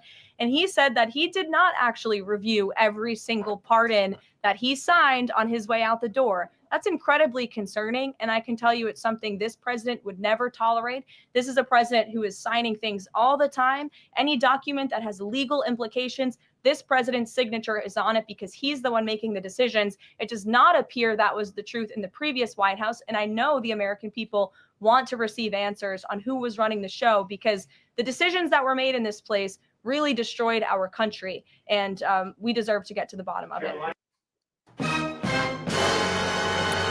That is insane. Okay. If he's going like, I'm doing a deep dive on Biden and all the auto pen signatures that he did. And the fact that if that is true, what she says about Biden saying, yeah, there were some of these documents that were signed allegedly by me. I didn't look at those things. That's insane. Question though, could that be true? Or could that be Biden saying stuff because he's, his mind is gone? Think about that. That's definitely something that needs to be looked at. If that is true, which, by the way, we got to take things with a grain of salt lately, because, they're trying to do everything they can to deflect the conversation here, right? They threw Rosie O'Donnell's, citizenship, American citizenship on the, into the spotlight. They're throwing all these things that they can to try to deflect, to try to throw people off, right? Throw people off of this Epstein list conversation. But the one thing is for sure, Biden's mind is not there anymore. His mind is completely obliterated. So again, I wonder how much of that is true and how much of that is fake news right there, and if that is just a deflection tactic. But that is a very interesting piece of information, though, nonetheless. Mark, in the back. Thanks. Some Christian groups are complaining that they are not able to get visas as quickly to travel to Israel, and it's been elevated to Ambassador Huckabee's station. Is the White House aware of that? Does it have any reaction to that? And is that part of the president's disappointment with Netanyahu and his government? Look, I'm not aware of that, Mark, but I'm sure, again, our National Security Council is, and also the State Department, as you know, travel visas roll through Secretary Rubio's shop over there, whom we work very closely with. So we will check in on the matter. But I know overall, this president and the administration do want to streamline the visa process to make it easier for both Americans who want to travel abroad and people abroad who want to come to our country the legal way. Sure. Go ahead. I was going to the gentleman above you, but go ahead, Libby, and then you can go. Sorry. Okay, two questions for you. The first is, during the Hill Nation Summit, Secretary Noem suggested there could be some changes to TSA's liquid limits. Is the president aware of that? Is that an idea that he's backing? And what would that timeline and the changes look like? Sure. I would defer you to the Department of Homeland Security, but I did see Secretary Noem's comments, and I think it's great that on day one, she asked TSA, what are we doing right? What are we doing wrong? How can we make air travel more efficient while maintaining utmost security for American passengers and travelers? And I know they announced no more shoes, or you don't need to take off your shoes anymore at the airport, which I think is welcome news to all of us who travel a lot. But further guidance or decisions, of course, that's in the Secretary of Homeland Security's overview, and I would defer to her. And the other question for you is on Bondi and Burgum's trip today to Alcatraz. I'm curious what the funding is going to look like for that and who the president does want to see incarcerated there, if it were to become. Sure. Well, this was an idea of the president. He spoke about it in May, and he directed his administration to review a reopening plan for Alcatraz if it is possible, which is why the Attorney General and the Secretary of Interior have traveled there today. They are touring the site. And if the Alcatraz prison is reopened, it would be under the purview of the Bureau of Prisons. And the Secretary of Interior also would play a big role in this as well. So they're there to review the site today, and I'm sure you'll hear more from them on it later. And just to follow up, Libby, on who the president wants to see housed in Alcatraz, the worst of the worst criminals in this country, both American criminals who convict heinous crimes, but also illegal alien criminals before deportation as well. Sure. Go ahead. The State Department yesterday urged the Chinese Communist Party to cease its campaign to eradicate Falun Gong, a peaceful spiritual practice. With the anniversary of this brutal persecution approaching, does the White House have a message for the CCP on this? Well, I will get you one, and we will get back to you. Sure. Go ahead. We'll take. Go ahead, and then go ahead. Sure. I've never called on you. Why don't you go ahead? In the red tie. Dr. Harper behind. Thank you. Yes. Go ahead. Go ahead. Me. Thanks. Yes. Thank you, Caroline. Yes, you. What's your name? My name is Matias. Thank you. What's your outlet? I'm for Record TV, Brazil. Great. Brazil's President Lula recently said that President Trump was elected to govern the United States and not to act as the emperor of the world. And he also emphasized that Brazil is open to negotiation. I'd like to hear what you have to say about it, what the administration has to say about it, and specifically what areas are currently open to negotiation in the light of the 50% tariffs that were announced. Sure. The president is certainly not trying to be the emperor of the world. He is a strong president for the United States of America, and he's also the leader of the free world. And we've seen a great shift across the entire globe because of the strong leadership of this president. In regards to Brazil, the president sent a letter to Brazil announcing their new tariff percentage. He also directed our USTR ambassador, Jameson Greer, to launch an investigation of Brazil under Section 301 of the Trade Act of 1974, designed to address unfair foreign practices that are affecting U.S. commerce. For years, we know Brazil's digital regulations and weak IP protections have undermined U.S. tech and innovative companies, and their tolerance of illegal deforestation and other environmental practices puts American producers, manufacturers, farmers, and ranchers who follow better environmental standards at a competitive disadvantage. So this president always acts in the best interest of the American people and the United States of America, and he will continue to do so. Thank you very much, everyone. We'll see you later. I appreciate the enthusiasm today.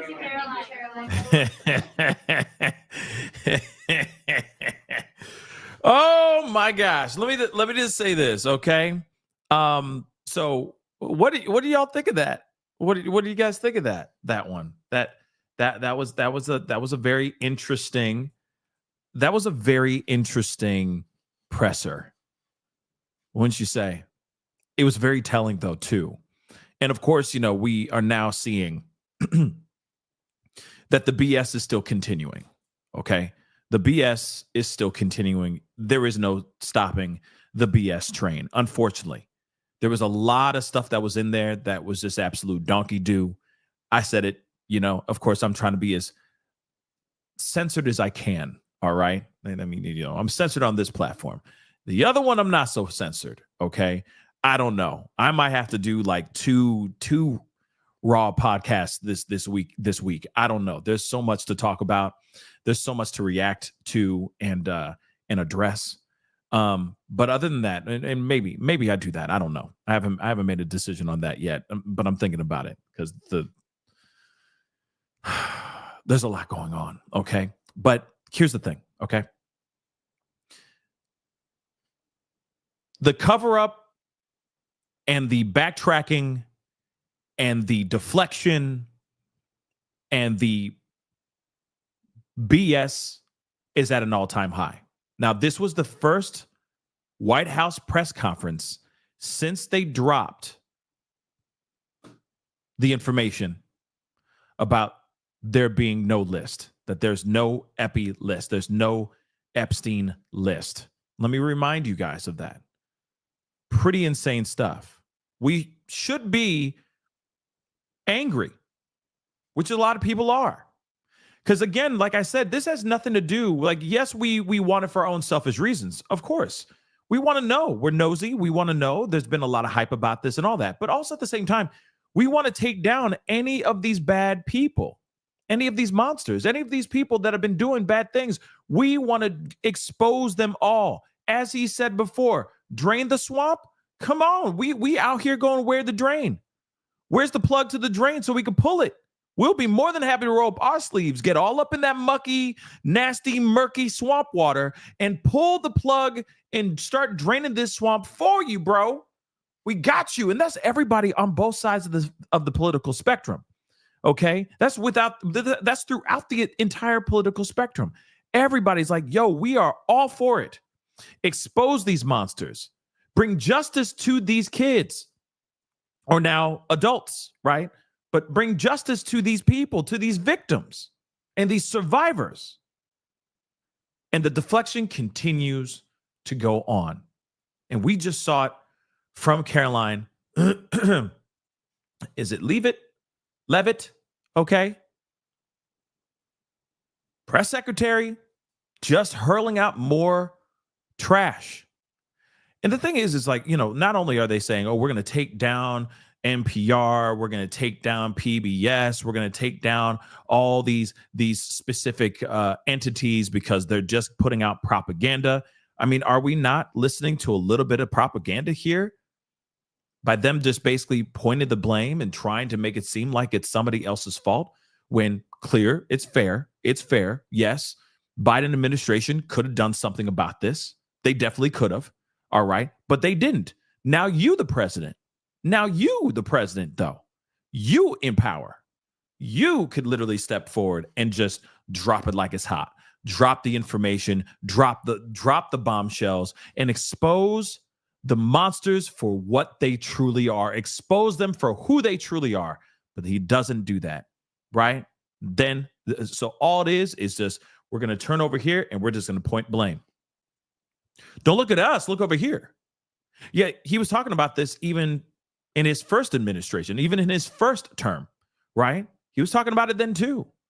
So who's really to blame? Sure, conversation wasn't, brought up or drilled onto the Biden administration. They could have exposed that information, but they didn't. But now you, the president, and this is what you were saying as you were walking into the seat again, into your new term. So this was an opportunity to jump on it and expose the information. This is not a political conversation here, guys. Okay? This is justice. This is a justice conversation. That's what we should be concerned about. That's what we should be conversating and talking about. bringing justice and exposure to the bad people that are out here doing bad things. And they were doing it because they felt like they had the privilege and the ability because of where they were seated at, because they were either sitting next to or they were the ones that were powerful. This is not political, y'all. At least that's not how I'm seeing it. But if I'm going to sit here and wait for information to come out, whether it was Biden, Clinton, Obama, Bush Sr., Jr., it doesn't matter. Okay? Doesn't matter. I would be saying the same damn thing to them. And honestly, I feel like this would be putting a huge tarnish onto their legacy that they have been working so hard to cultivate in their political career. This is beyond just politics. This is human life. These are kids. These are people that were messed with, that deserve justice. And the fact that they won't put that information out is disgusting and extremely depressing, because it suddenly seems like the powers that be are more important than the justice that these girls should have gotten years ago. And those people who are 1% of the 1%ers, or they're just rich and powerful people, are running around here laughing, eating their caviar, drinking colors, talking trash amongst other people at their events and all that. And I'm sure they're still probably doing this stuff still to this day. Imagine that. This is the reason why I am angry about it. I don't care if it's Trump that said he was going to expose it, or if it was Biden, or if it was any other president. I'd be riding that president right now just as hard, because these kids and these victims and these survivors deserve justice. It's beyond politics, y'all. Imagine if this was your kid. Imagine if this was your sister, your cousins, your niece, your own mama. I know that sounds extreme, but imagine that. What would that make you feel? That'd make you mad. And I am actually curious as to when these survivors are actually going to speak out. They got to at some point, right? They have got to come out and speak, right?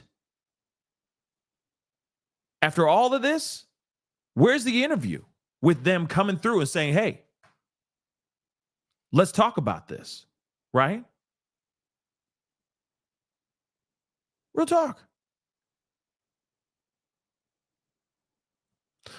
Because I feel like they need, no, I know that they have spoken before. I'm talking about after this information dropped, there's a need for a new interview with them just to hear what they got to say about all this. Real talk. What do they got to say about all this? Because I'd be mad too. I'd be upset. Because at the end of the day, then it makes them sound like they're absolutely loco. That makes them sound crazy. Think about that for a second.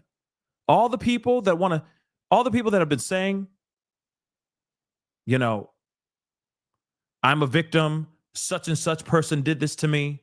All those people now are being still side-eyed. Okay? Still to this day. And what's sad is that once again, they're being looked at in a way like they're either lying or they just want attention or something of that sort.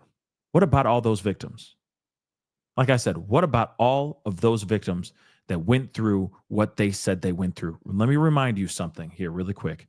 Pam Bondi said, verbatim, nearly 1,000 different people, victims, at the hands of Jeffrey Epstein and Ghislaine Maxwell, of course, too. Think about that for a second. And you tell me there's no list.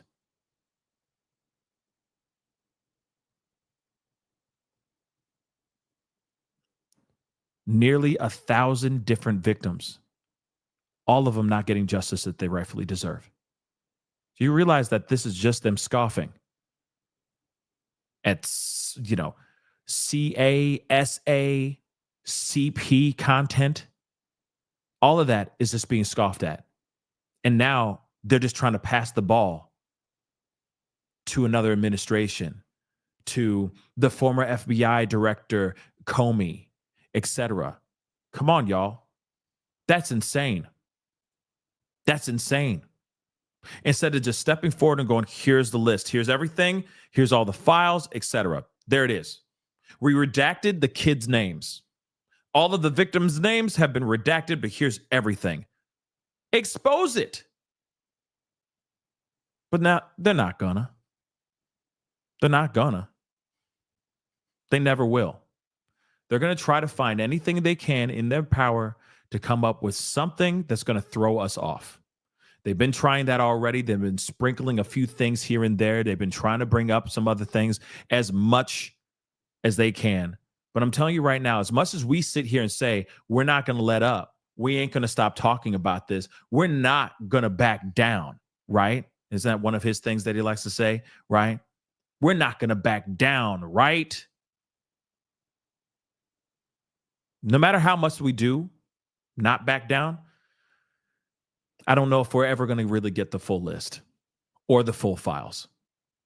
Like I said, I just don't see it. Now, is it a situation where Trump is on every other page? Trump's name is in every other word in these files? I don't know. The other thing I thought about too is, what if this is a situation in which he was in the area or his name is mentioned, Trump's name. He didn't do any crimes, but maybe that he witnessed some crimes, but did nothing about it. That could look really bad for him too, right? I just keep wondering, what is the real reason why he would sit there and not put it all out there? Why hype up this list, especially when you know that you are friends with him for so many years, several years, well over a decade, 15 years, he was buddies with this guy. He was bosom buddies with J.E., in fact, to the point where they shared women. I don't know if they shared women in the same room at the same time, but they were, tossing women back and forth, allegedly. That's at least from a writer said that, right? That apparently spent multiple hours with Epstein before Epstein lost his life or before Epstein left this planet, right? I mean, it does make you wonder, why would he go out, say all these things, and then out of nowhere retract everything? It's weird, guys. All I'm saying is think for yourself for a second, okay? Think for yourself for a second and think about the victims, think about these survivors, think about the ones that we don't even know even exist. But they do. They happen to be victims. That may no longer be here anymore because maybe they couldn't take the trauma, dealing with the trauma every single day for the rest. They did what Epi did. You see what I'm saying? Because of the pain and the traumatic experience that they went through. There's some that are out there like that too. Think about that before you start, getting all up angry and trying to defend your, like, as you would say, your president, right?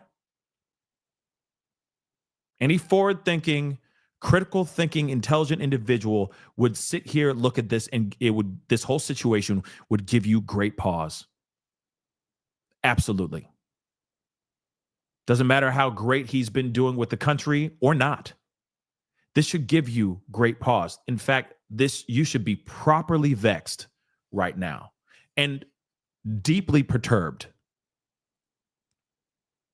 because this cover-up we're actually seeing in real time. And what's sad is that there may be no way for us to do anything about it. That's the one thing that really, really pisses me off, y'all.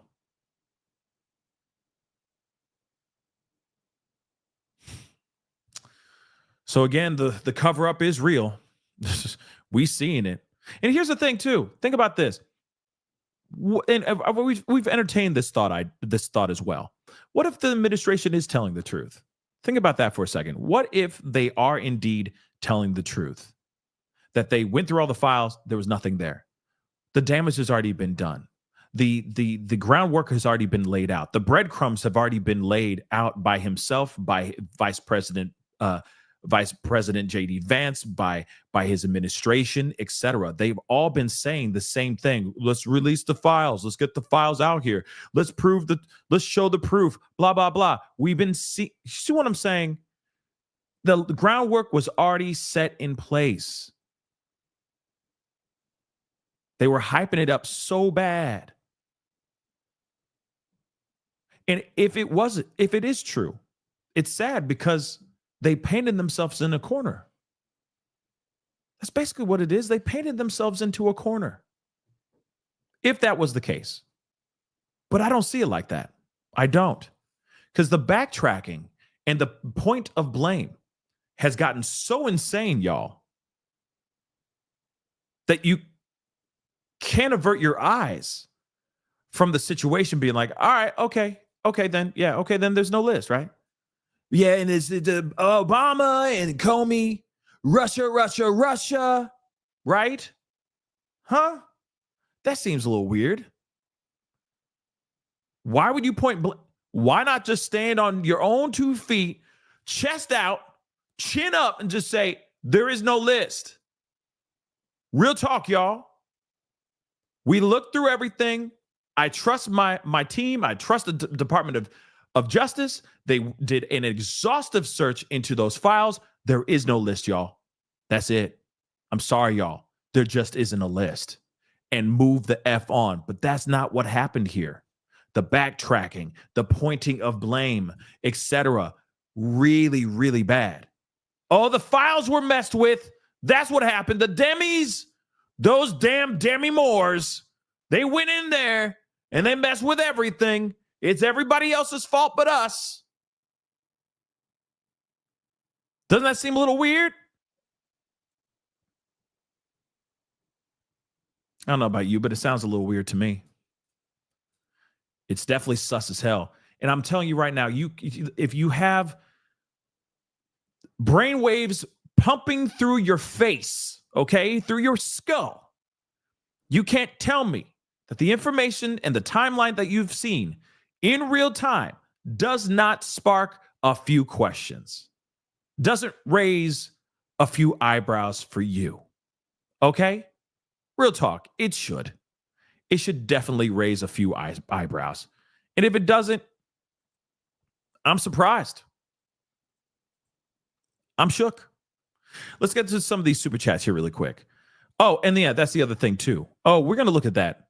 The Weaklings video. I haven't shown you guys that yet. So I'm going to show you guys that too. And we got to get into Elmo because, we got to lighten the mood a little bit. Okay. Hey, Mr. Little. We're going to get into Elmo here in a second. All right. And it's insane. And I got to censor. I never knew that Elmo had such disdain. Okay. And I didn't know he had such a potty mouth. Oh, my Lord. Some anti-Semitic rhetoric. Holy cow. So, Carbonites, thank you so much for the love. It's Darvo, deny, attack, reverse victim, and offender. It's abuse.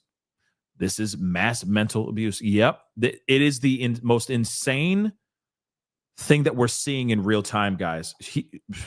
Carbonize just said it nailed it right on the head. Okay. It's you can't be this dumb.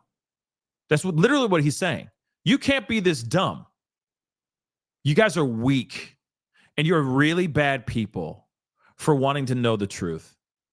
Why are we talking about this man never dies? Right? You talked about it, not us. You did, baby. Joanne, thank you so much. I appreciate it. That's some hot, steamy donkey flumps.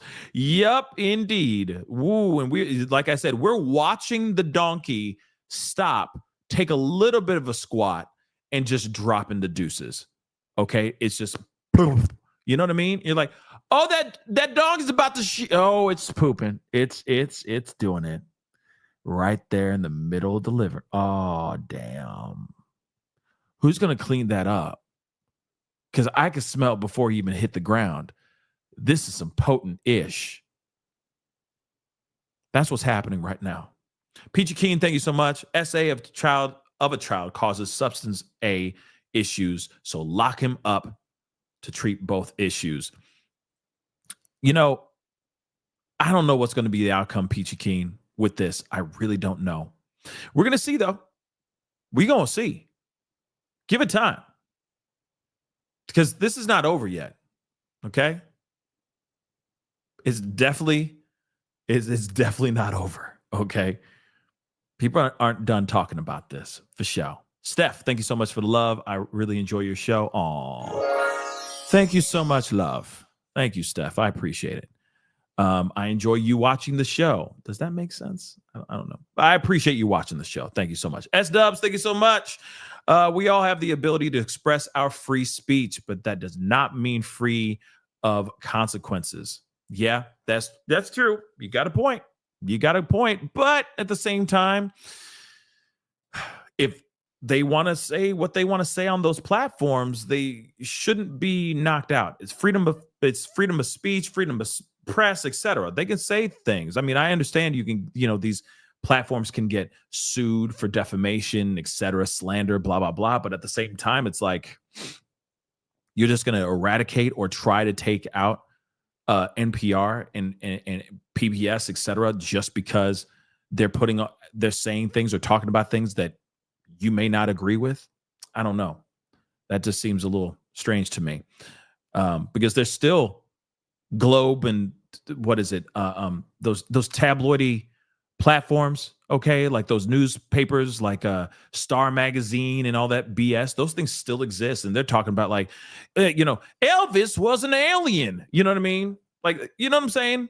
They still put that stuff out here, and they're still being sold in stores. I'm sure they have websites filled with all this tabloidy crap, and they're still making money. They should be taking those things out first before they take out NPR and the likes of PBS, in my personal opinion. But okay, you know what I mean? That's just my thoughts. Glitter, that does it. This year, Pascal, for the holiday special, you have to sing a song in the voice of Elmo, period. Who's with me? Laughing my eyes off. Yeah, I mean, we're gonna have to. We'll have to look into it. Okay. Elmo's riding. You know what I mean? You could definitely tell I'm a dad. Moving on. I was cool in the 90s. Did the Epi thing maybe to cover up the massive price increases with tariffs resume August 1st? Maybe, but I don't know. That is such a huge thing for them to be like, I don't think so. I don't think so. I don't think everyone's like, oh, the tariffs is going to mess up the, how I run my business. But this Epi stuff is way more important than how I live. No, I just think that people are going to be angry about both. Doesn't matter. People are going to react to both, in my personal opinion. But I'd like to know facts or see the fact checks on this is the best that the economy's ever been in the last 6 months. And, the last 6 months have been the best it's ever been over the past 4 or 5 years or blah, blah, blah. I just want to know facts. I want to see the facts of that too. You know what I mean? But that's just me personally. Carbonized, thank you so much. Democracy was created by the Moors in Spain, who were Black Africans. If you live in a democracy, you have lived in a Muslim society your entire life. End of story. That's an interesting piece of information. Don't know if that's true. Didn't know if that's true, but that's a very interesting statement. I'm going to have to look that up sometime for sure. That's a very interesting piece of information. But here's a couple things. Okay. First and foremost, I need to pull up the part where he is. Hold on. Where the heck is it?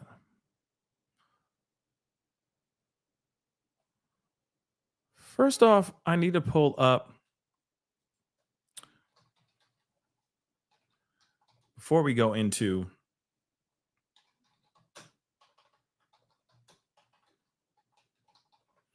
there is a video that I want to share, and it's a quick video. It's literally a video of Mike Johnson, Speaker of the House, okay, speaking to Benny Johnson. All right, big platform. He's got a massive platform, Benny Johnson, and hardcore conservative, that kind of thing. But anyway, he talks to Mike Johnson about the files. They mentioned it in this press conference. So I just want to share this with y'all. And of course, there is the video of Trump, like basically calling, his supporters, his own supporters, weaklings for even continuing to talk about this whole Epstein list situation. But let's take a listen to this. Speaker Johnson, this is sort of on the heels of something else that a lot of people are asking questions about. And because we've been lied to by the federal government for so long, I feel like there's some type of like there's a pain point, right? And a pressure cooker that gets heated up on issues like the Epstein issue, right? And obviously that's something that's taken over a lot of the online dialogue. But a question here about it that concerns either testifying or testimony for Ghislaine Maxwell potentially before Congress, or if you would support members like Marjorie Taylor Greene or Anna Paulina Luna on the release of subpoenaing the Epstein documents from the DOJ, whether you would support either of those. Yeah, I haven't talked to Marjorie or Anna about that specific subject, but I'm for transparency. We're intellectually consistent in this. We look, Reagan used to tell us we should trust the American people. I believe in that principle. I know President Trump does as well, and I trust him. I mean, he put together a team of his choosing, and they're doing a great job. It's a very delicate subject, but we should put everything out there and let the people decide it. I mean, the White House and the White House team are privy to facts that I don't know. I mean, this isn't my lane. I haven't been involved in that. But I agree with the sentiment that we need to put it out there. And Pam Bondi, I don't know, when she originally made the statement, I think she was talking about documents, as I understood it, they were on her desk. I don't know that she was specific about a list or whatever, but she needs to come forward and explain that to everybody. I like Pam. I mean, I think she's done a good job. We need the DOJ focusing on the major priorities. So let's get this thing resolved so that they can deal with violent crime and public safety and election integrity and going after Act Blue and the things that the president is most concerned about, as we are. So I'm anxious to get this behind us. I agree with what he's saying. I do. I agree with what Mike Johnson's saying. He's basically, because let's be real.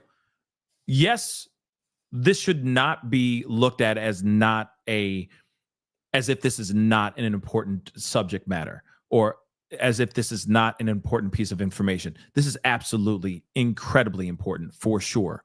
But at the same time, they just need to address it, get the stuff out here so that they can get back to protecting this country, right? To taking care of the other things that matter as well.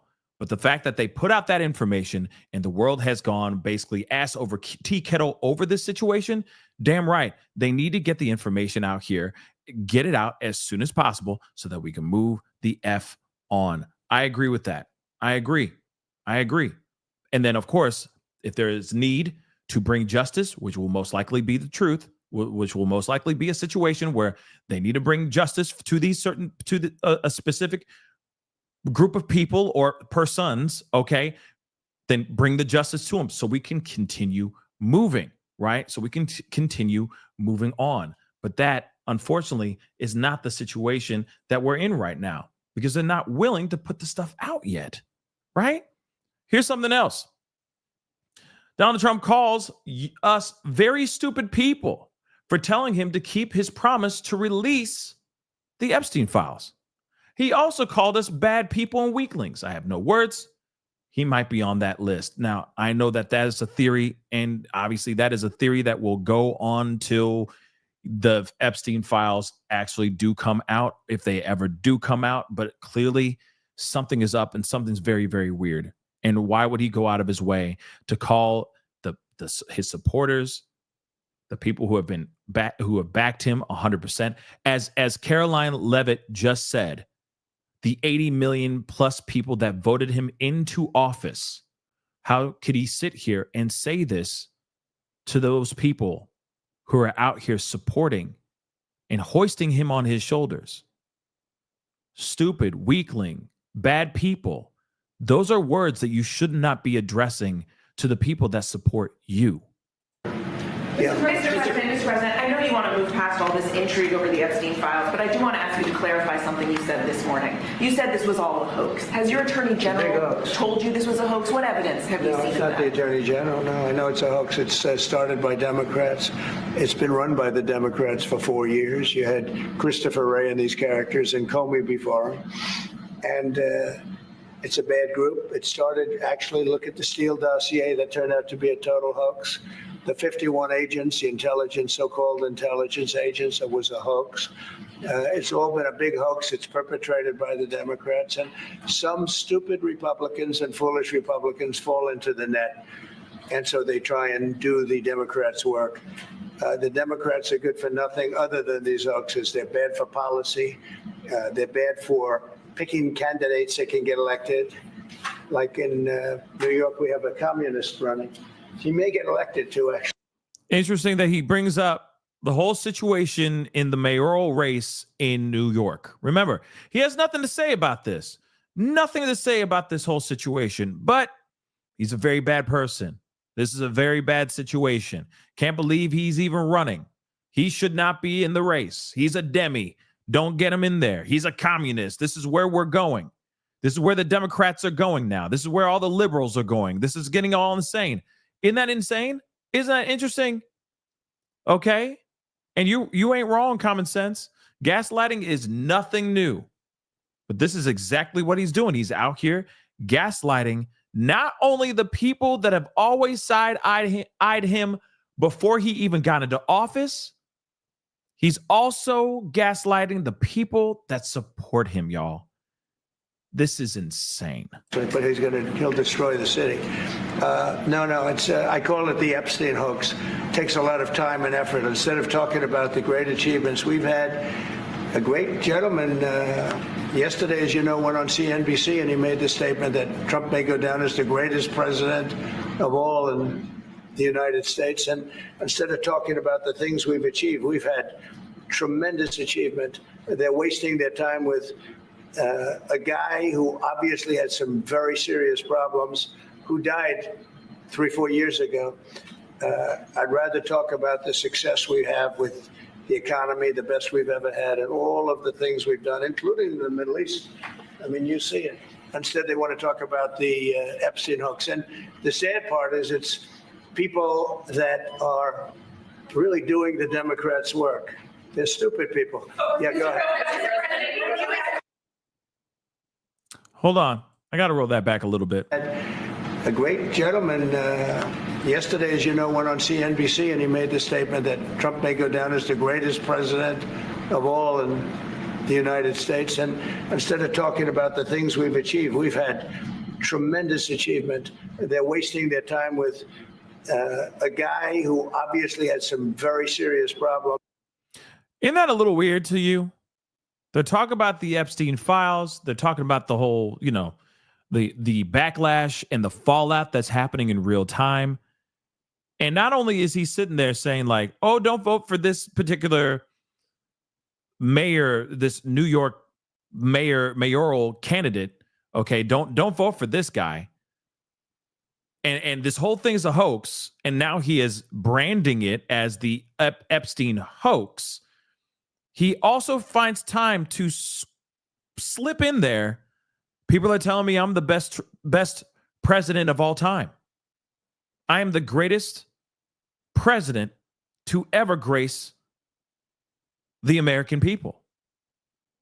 So he has time to throw that in there, but he doesn't have time to actually tell the reason why this information is being held from the American people.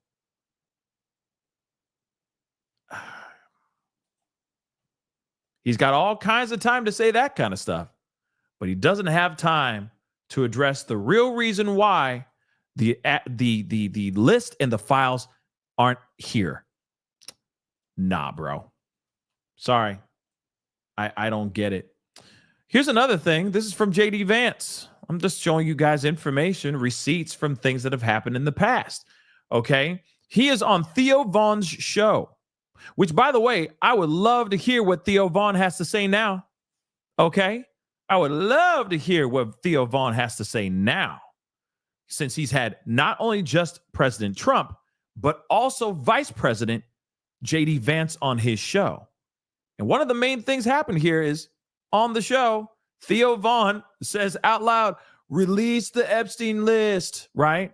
And then, of course, people are laughing, or they're both laughing about it, okay?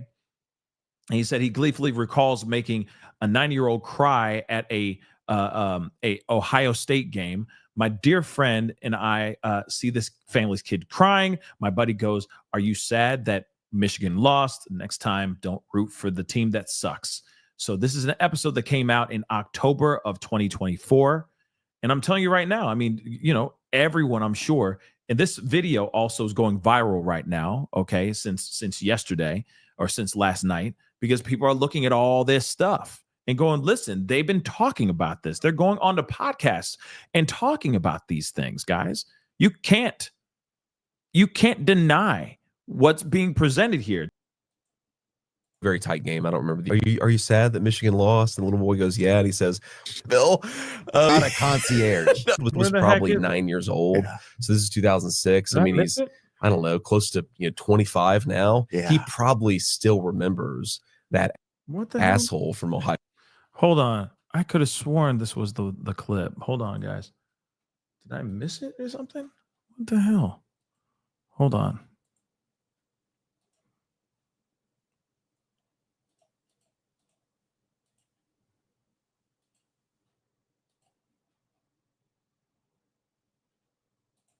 Yeah. So there, I was hoping for.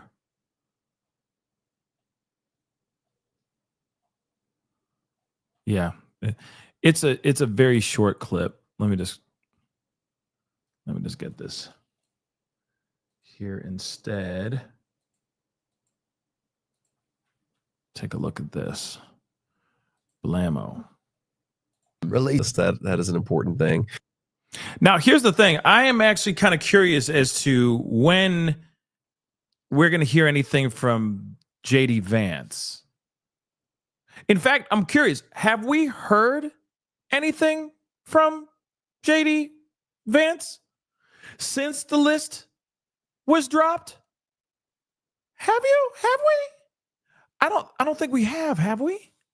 And don't get me wrong, I get it that it's Trump who's the main guy. He's the one who's been talking about it. He's the one to look at. He's the one to point fingers at because he's at the top of, top of the pole, right? Or, top of the totem pole. But have we heard anything from J.D. Vance? He got kids. He's a family man.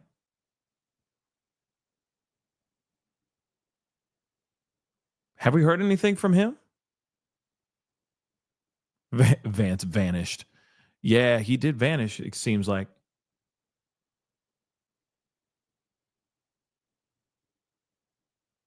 But of all people, you'd think that his number two, right?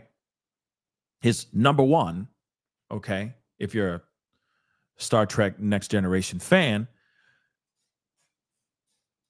you'd think that he would say something by now, right? Not to condemn, but maybe to just, stand by his man. I don't know. It is very interesting. I know he was busy like, Disney World or something crazy like that, just enjoying himself. Okay.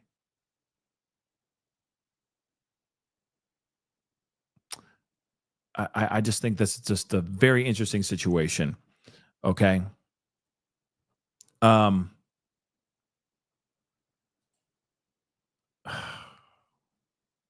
So here's a few other things that I thought was interesting. Trump wants to make Coke pure again. Okay. He definitely wants to become the next Pablo Escobar for Coca-Cola. Okay. Because he is trying to make it pure as the driven snow. Actually, that's the wrong. I'm talking about Coca-Cola. Okay, guys. He definitely wants Coke to be clean again and made with cane sugar now. Now, here's the thing. I'm going to tell you something. I've had Coca-Cola with cane sugar. Yes, I have. I'm telling you right now, it is massively different. And it's actually really delicious. I'm going to be real. I've had it. I don't think you guys remember, but back in the day, they had actual Coca-Cola made with, like, there were choices. You had choices to buy actual Coca-Cola with actual cane sugar in it. Okay? And it was fantastic. It tastes amazing. All right? But of course, apparently, Coca-Cola is, I guess they had some things to say about Trump saying, we will go back to making Coke pure again. You know what I mean? No more will it be chopped up and messed with and put baking soda in and stuff like that. It will be the purest Coke you've ever had, right? I'm sorry, I'm confusing everything. I'm talking about Coca-Cola. All right, I'm sorry. Okay, my bad. Getting excited about that booger sugar, and that's not what he's talking about at all. He's actually talking about Coca-Cola, okay? So this is very interesting. Let's take a look at this. So Coca-Cola responds to Trump's claim it will use cane sugar. So Coca-Cola has responded to Trump's claim that it had agreed to use real cane sugar in its products, but stopped short of confirming it. So the president wrote on Truth Social, okay, on Wednesday, I've been speaking to Coca-Cola about using real cane sugar in Coke in the United States, and they agreed to do so. I'd like to thank all those in authority at Coca-Cola. This will be a very good move by them. You'll see. It's just better. Now, don't get me wrong. I agree with them on that. Coca-Cola made with real cane sugar, it tastes fire. I'm telling you right now. I have tasted it. Okay, it is delicious. But at the same time, let's see. So, but Coca-Cola, which is not confirmed a move to cane sugar, replied to a comment on Trump's post saying, all Coca-Cola brand products are wholesome beverages manufactured in commonplace with the federal law. So why does this matter? This comes amid a longstanding debate about sweeteners in popular U.S. soft drinks. Yes, there's a lot of crap that we drink, okay? There's a lot of stuff that they pile into these sodas, into these energy drinks, etc., that are just nasty, okay? And not good for you at all, okay? So I would love for them to go back to cane sugar, okay? But at the same time, if there's something that's holding them back from doing that, if it's more costly or something like that, I don't know, right? So while Coca-Cola in the US is typically sweetened with high fructose corn syrup, a choice shared by agricultural subsidies and cost considerations, many international variations of the beverage, such as Mexican Coca-Cola, use cane sugar and are considered superior by some consumers. Yes, it is superior. I agree. It's delicious. Okay. Trump's claim is tied to his administration's Make America Healthy Again initiative, led by Health Secretary Robert F. Kennedy Jr. Which seeks to reformulate foods that reduce added sugars and artificial ingredients. However, Coca-Cola and medical authorities argue that high fructose corn syrup and cane sugar are naturally similar, disputing that a switch would yield major public health benefits. The discussion also has economic implications, with the Corn Refiners Association warning that a move away from corn syrup could lead to job losses and harm U.S. agriculture. So again, very interesting, right? Very interesting that he wants to make Coca-Cola pure as he can, right? Which, by the way, let's be real. It's not good for you anyway, okay? These soft drinks are not good for you guys. It's very, very bad. Doesn't matter if they put cane sugar in it or not. It's still not good for you. It's trash. Have you seen those videos where they put a penny, a dirty penny, into a Coca-Cola? And you could literally clean up and get that penny to be shiny again because of the chemicals and the crap that's in the Coca-Cola. It's gross, y'all. It's very bad. It's very bad for you guys. It's very bad for us. Okay, regardless. But he is, we already know he loves himself some Diet Cokes and some Big Macs and large fries. So I wouldn't be surprised if he's sitting there going like, "Hey man, I just had a Mexican Coke and that was amazing. I was up for days. I got so much work done. I didn't know Coke could be so pure." You know what I mean? So we'll see about that. Okay. Yeah, T. Yeah. Okay. The natural colon cleanser. I mean, shoot. Stuff is bad for you. Yes, I get it. Don't get me wrong. There ain't nothing more delicious than or more satisfying than washing down a burger and fries with a really nice Coke, right? Don't get me wrong. Okay. Great times. Very delicious. But people out here in America, they're taking big gulps of these things on a daily. Sometimes they're refilling that big gulp multiple times a day, filling it up with just crap. These Coca-Cola drinks and these soft drinks. It's bad, guys. It's really bad for you. Okay? And you wonder why we have, early onset diabetes and all these other issues that Americans have. You wonder why Americans are allegedly the fattest country in the world. It's because of the crap that we are consuming on a daily basis. People drink soda like they're drinking water. Instead of them getting a water, they're going, "Let me get that Pepsi real quick. Give me a Pepsi." And it's like, drink water, bro. You see what I'm saying? It should be looked at as a treat, right? Not as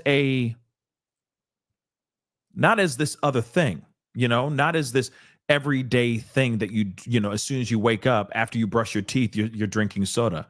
You know how gross that is? Think about that for a second. It's gross. It's unhealthy. And that's why you wonder why people are, finding that their teeth are falling out of their heads, early in their lives, why they're constantly having cavities, etc. I mean, it's all because of the stuff that we're consuming on a daily basis. And everything's sugar, sugar, sugar, sugar, sugar, sugar, sugar. What's interesting is I saw a video a couple days ago. It was on Instagram where they showed two lab mice, and they put one mouse that didn't have any sugar. It had a very zero sugar diet, very traditional diet, right? For a mouse, right? They put them in like this vat of water, and in the middle of this vat of water was a little like platform, right, where they can like get themselves to safety. They put the rat or the mouse, the one without the sugar, right, in his system. They put that mouse in the water, and he instantly found a place to find salvation. He went to the platform almost instantly. He didn't like look around trying to figure it out, etc. He just walked right over there and he went up on top of it. And he was away. He was out of the water. Then they took the mouse with the sugar, right, and they put him in the water as well. That mouse was sitting there, just going in circles. Took him forever to figure out, oh, maybe I should go into the middle and get on that platform. Oh, I'll be safe over here, right? That literally, they're sitting there going, that was a mouse on sugar, like sugar-based foods and all that stuff. And you know that there's so much crap out there, so many foods that we consume on a daily basis that have sugar in it, right? Everything's sugar, sugar, sugar, sugar, sugar. It is not good for us, guys. It's not good for us. They say sugar is like yayo for us, right? It's bad. It messes with your cognitive functions. It messes with your attention. It obviously everything else. It causes obesity, diabetes. It can cause other diseases, etc. If you do a lot of it, I'm just saying it's bad, right? Like I said, everything's within moderation, right? Everything's within moderation.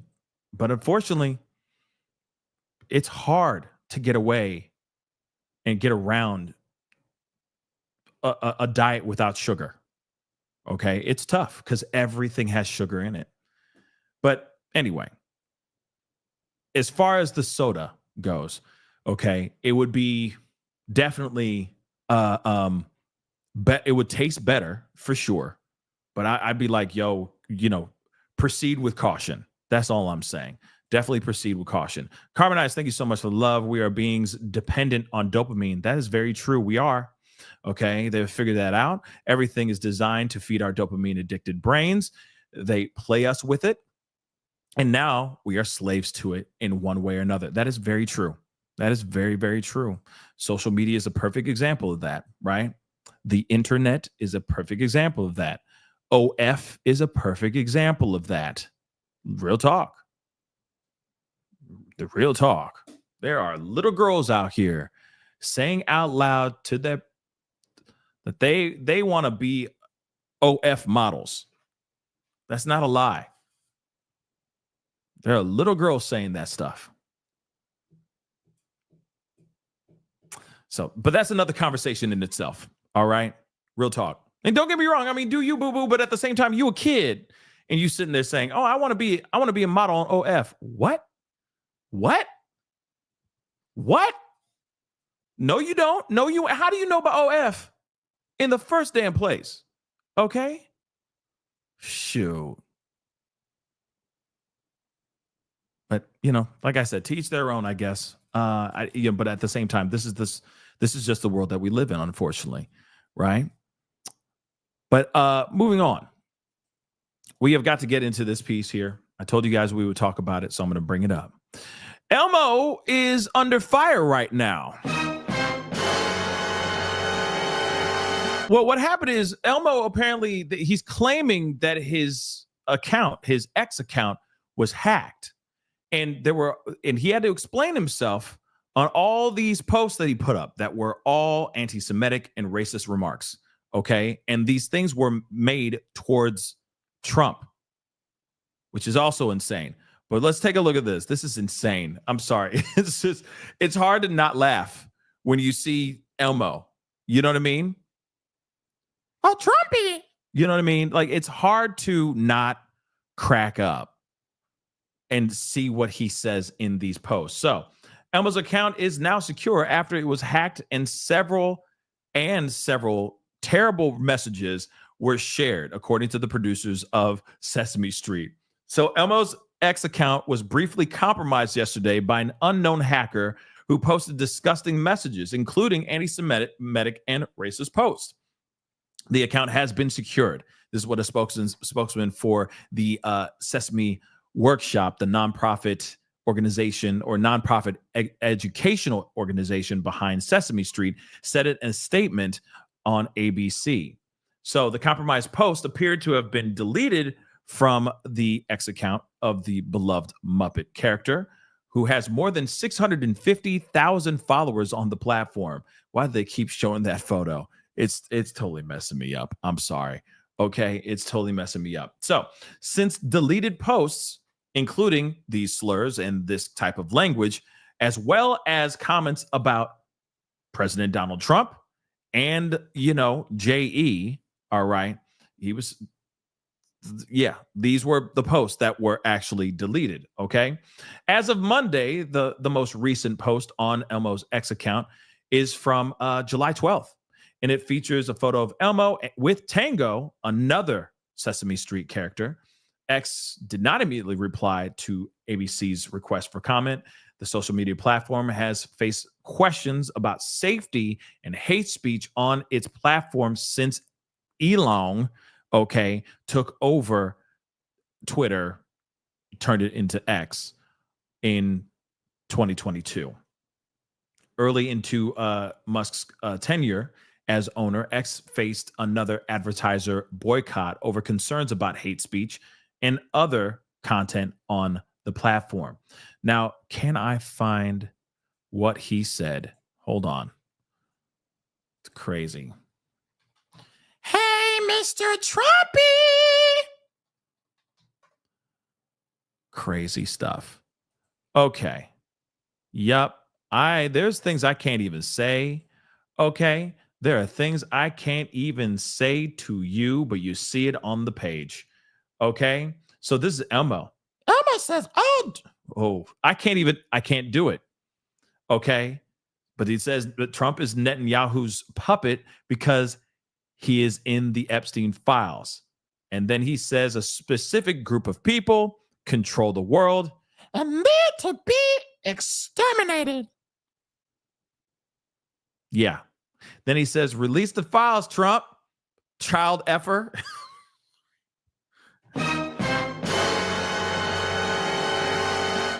I can't. This is real. This is real, y'all. This is real. And he continues saying even more stuff. Okay. I can't really say a lot of this. There it is. Okay. So you see it. It exists. It really is a real thing. He said some really, really bad things. And now he's saying Elmo's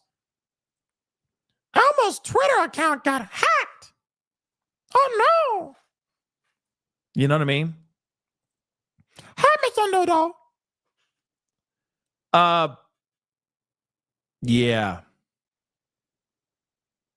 Yeah. That actually is a real thing. So he got hacked. Of all people, why Elmo?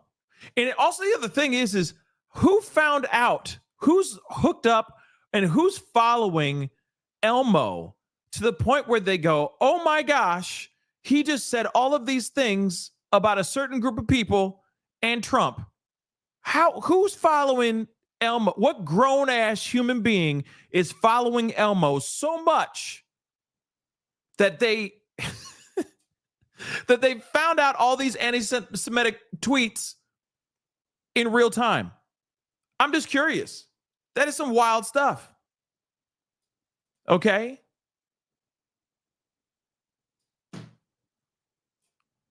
I wonder what his next episode of Elmo's Wonderful World would be like. La la la la la la la la la la la la la la la. You know what I mean?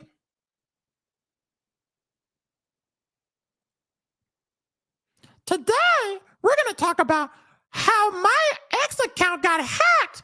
Hey, Mr. Noodle. You know? I'm just curious. How does that happen? How does that happen? That's so weird. So weird.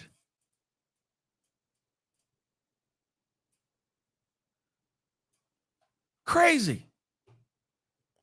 Crazy. But that's a true story, guys. That really happened. And you know, Elmo's account got hacked. Okay?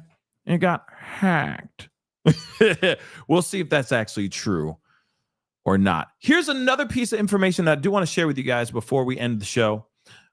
This is something that is very big deals. Very, very big deals. For those of y'all who are in the Idaho 4 tragedy, situation. If you've been following the Idaho 4, Brian Kohberger, as we already know, Brian Kohberger, admitted that he did it, which was a huge surprise after getting some sort of plea deal. He was looking at the full penalty. Okay. He was about to get banged or zapped. Okay. Or injected. All right. And he was going to be sent. You know what I mean? He was going to be crossing over. Okay. Because of what he was alleged of doing. Well, now he says he did it. So he did it now. And what's interesting is this is a big deal. And I think that people are going to be losing their minds over this. This is going to be a whole new wave of Idaho 4 information. They're going to be like, and the night that these kids lost their life. It's going to be all over again. More and more documentaries, more and more podcasts, etc., talking about all this. And I think it is a big deal. Okay. But it's bringing the conversation back to light all over again. So an Idaho judge has lifted the gag order in the Idaho 4 tragedy. Yes, this is a very, very big deal. Okay. This is insane. Okay. Absolutely huge news, because now everybody and their mama is going to be clamoring for all of the information, all of the files revolving around this case. Real talk. Yes, it's not, we ain't done with this. We keep thinking that we've moved on, like he done it. Okay, he admitted it. This piece of trash is now going to live his natural life behind bars, bury him under the prison. Let's move on. But nope. Now we're back. We got more information. Gag order has been lifted. So what does this mean? This means we're going to know everything that they uncovered, unless they hide things. The man did it. So at the same time, what do they got to hide? You feel me? So we might know more information about why he did what he did. What was his pattern? Who actually lost their life first? Etc. It's all bad, guys. It's all bad, but we'll finally get more transparency of what happened here. And get ready. Everybody and their mama are going to get their hands on this. I'm wondering how I could get my hands on this when it does actually get released. But like I said, this is going to be crazy. Okay. So an Idaho judge lifted a sweeping gag order Thursday in Brian Kohberger's quadruple unaliving case. BK avoided a potential DP, okay, by pleading guilty earlier this month to the brutal attackings of the 4 University of Idaho students at a rental home near the campus in 2022. A coalition of news organizations, including the Associated Press, had asked the court to lift the gag order since the trial is no longer planned. During a hearing Thursday morning, today, 4th District Judge Stephen Hippler agreed that lifting the gag order would protect the First Amendment rights of the public and press. The primary purpose of the non-dissemination order, which is to ensure that we can seat an impartial jury, is no longer at play. Why? Because the man dumb guilty. The dumb man be guilty. It's a wrap, right? They don't need to protect nobody anymore. They don't need to protect nobody anymore. He said he couldn't justify continuing the gag order because the public has the right to receive information about the case. And those rights are, quote unquote, paramount. Kohberger's defense team argued against lifting the gag order, saying it could lead to more media coverage, which it will. What do you think is going to happen? Everybody and their mama going to be all up in it, again. And they're going to be side-eyeing the hell out of Kohberger's parents. Yes, I said it. And jeopardize the integrity of the sentencing process. Let's be real. It's not going to change anything, sweethearts. Let me just peep you on game really quick. Okay? He has pled guilty to taking these 4 kids' lives. Everything that comes out from this, when they release the gag order, all that information that comes out, the judge already been known. He already knows all about the evidence. He already knows about the information. He already knows about all the files. So it's not going to change what's going to happen. The sentencing process, by the way, this mother lover is going to prison for the rest of his life with no possibility of parole. He's done. He's spending life behind bars. Why are you worried about his sentencing process when he already admitted that he did something so deplorable, so disgusting? They don't need to do anything. Hippler been reading all this stuff. He already knows how bad this man is, how bad this guy wants to be a Jeffrey Dahmer. So shut up. Take several seats. You lost, baby. You lost. So the media frenzy has, as it's been described, will continue regardless. And I agree with what Hippler's saying here too. Okay, he continues. Lifting the non-dissemination order does not require the counsel or others previously bound by it to speak. So that also means that other people can do interviews, other people can talk, other people can say what they want to say about this experience. So that's also a big deal. And that's also if these particular people want to talk about these things, right? Because there's a lot of people that just want to live their life and move on. You already know that this is going to be a case and a tragedy that people are going to be talking about forever. Okay, let's be real. So, a different judge in Moscow, Idaho, originally issued the gag order early in the case, saying additional publicity could harm Kohberger's right to a fair trial. Well, it's already over. Let's just be real. It's over now. Okay? Coco is done. He admitted that he did this. He admitted that he's a monster. It's done. Kick rocks, right? The media coalition also asked Hitler to immediately unseal hundreds of sealed documents in the case. He said he would go through the documents carefully to determine which ones could be made public, but said the process would not start until the sentencing is over. Interesting. So we may not get everything yet until after he is sentenced. When does he get sentenced again? When is his sentencing? Somebody knows. Put it in the chat. Let me know. Coco admitted to breaking into the rental home through a sliding door and taking the lives of 4 students who had no connection with him at all whatsoever. Prosecutors said he spent months carefully planning the attack and that his studies as a criminal justice graduate at the Washington State University helped him take steps to cover his tracks. Now, here's the thing. Didn't I say? I said this years ago. I said, what if he was thinking that he could create and make the perfect murder happen?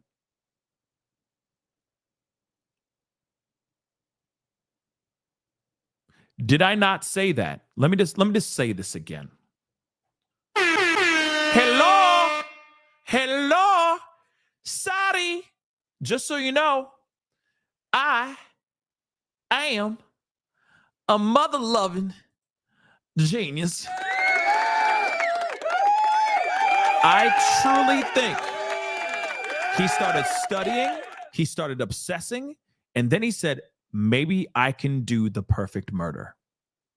That's what I truly think. I think I could do it and get away with it. I could do the perfect unaliving, and I'm going to get away with it. And then he did it. He didn't get away with it, but while he was still out there living, breathing in the last moments of him breathing in this freedom, he said, oh, I actually kind of enjoyed it.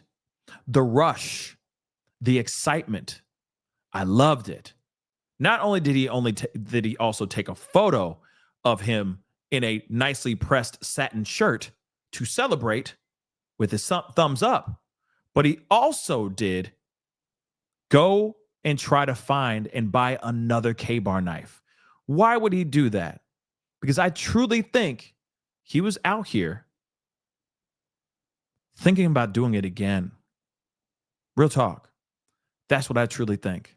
I think he thought he did the perfect crime, and there really is no such thing as a perfect crime. And we clearly see that it wasn't a perfect crime because he done mucked up. And also, we also understand that one of his sisters ratted him out as well. I mean, if you got a brother or a sibling that's weird, and then he starts acting even more weird after a tragedy happens, actually hours after, a short amount of hours after the thing happens, yeah, you're going to start asking questions.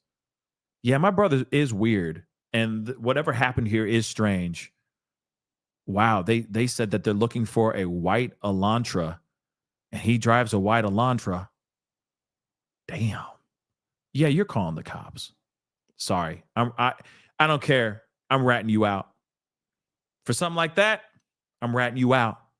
So he didn't do the perfect crime. And there's no such thing as the perfect crime. But still, I think he thought he could do that and be the perfect serial killer. That's what I think. That's what I truly think. Okay? That's what I truly think. But we'll see about all that. We'll see about all that when we get more information. And I guess that stuff won't come out until after his sentencing. Now, some of you guys just said that diggity damn, that his sentencing won't happen. See, now I'm confused. Some of you guys said here, hold on, guys. This is so freaking annoying. Hold on.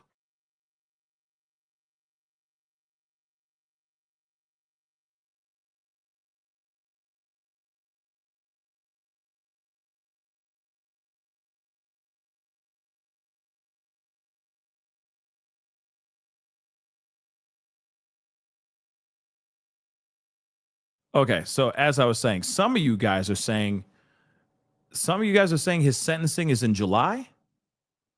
Is that true? I'm wondering. Hold on. Let me get this super chat here in a sec. Or actually, let me get that in a second. And if that is true, let's find out real quick. Let's see for myself.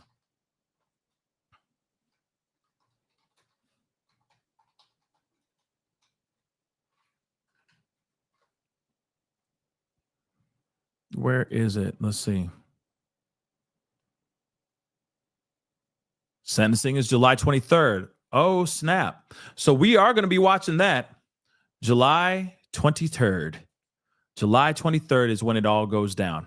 Okay. So we will be watching that. If that's televised or if that's online, you know what I mean? We are definitely watching that. Holy crap. We are going to be watching that. Okay. Trust and believe, because I want to see that chapter, this book close, right?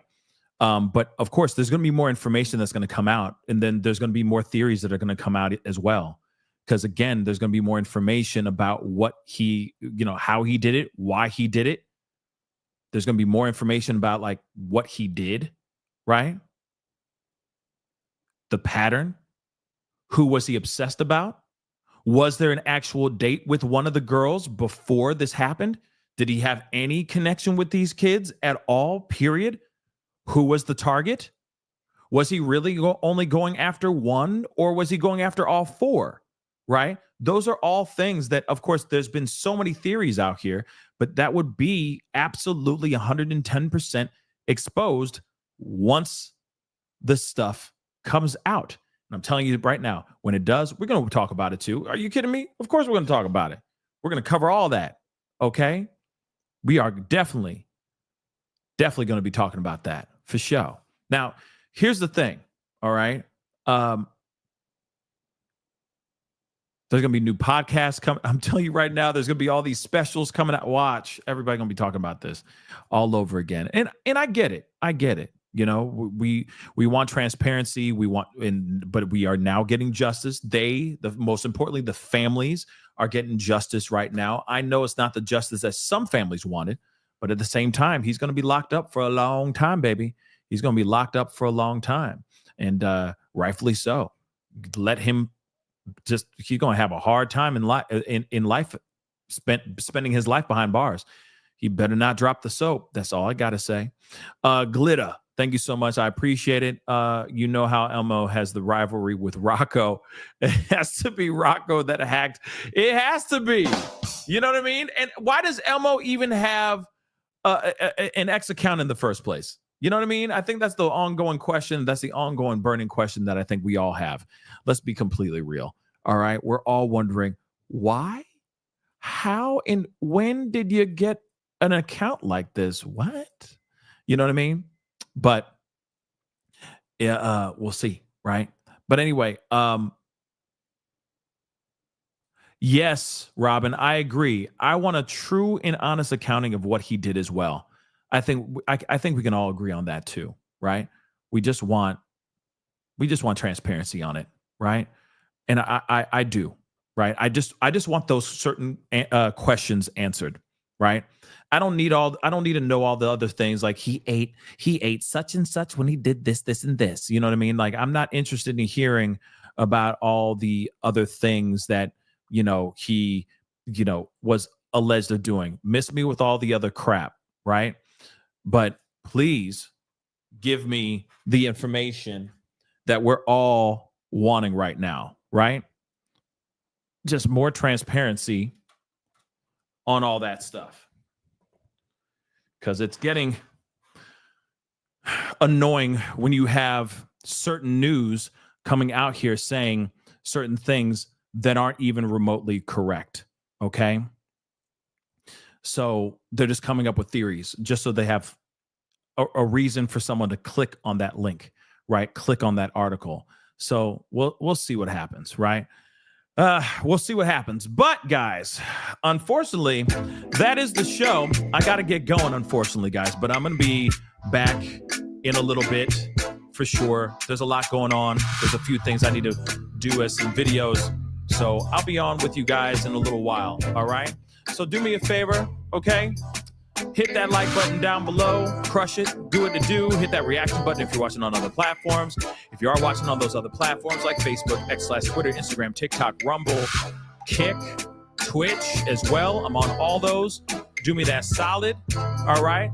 Hit that follow button, that like button, etc. Hit that subscribe button here on my main channel. Go to my second channel, The Pascal Show Clips. Subscribe over there. Go check out Pascal Raw. Subscribe over there as well. Hit that notification bell. Set it to all so you know whenever I go live, whenever I upload. All right. Hit that join button down below. Become a member. Check out my Patreon. Check out PascalMerch.com. All right, guys? But okay, guys, it's time to get going. Be talking to you guys very, very soon. Be good to yourselves. Be good to one another. Talk to you guys soon. This is The Pascal Show. Bye.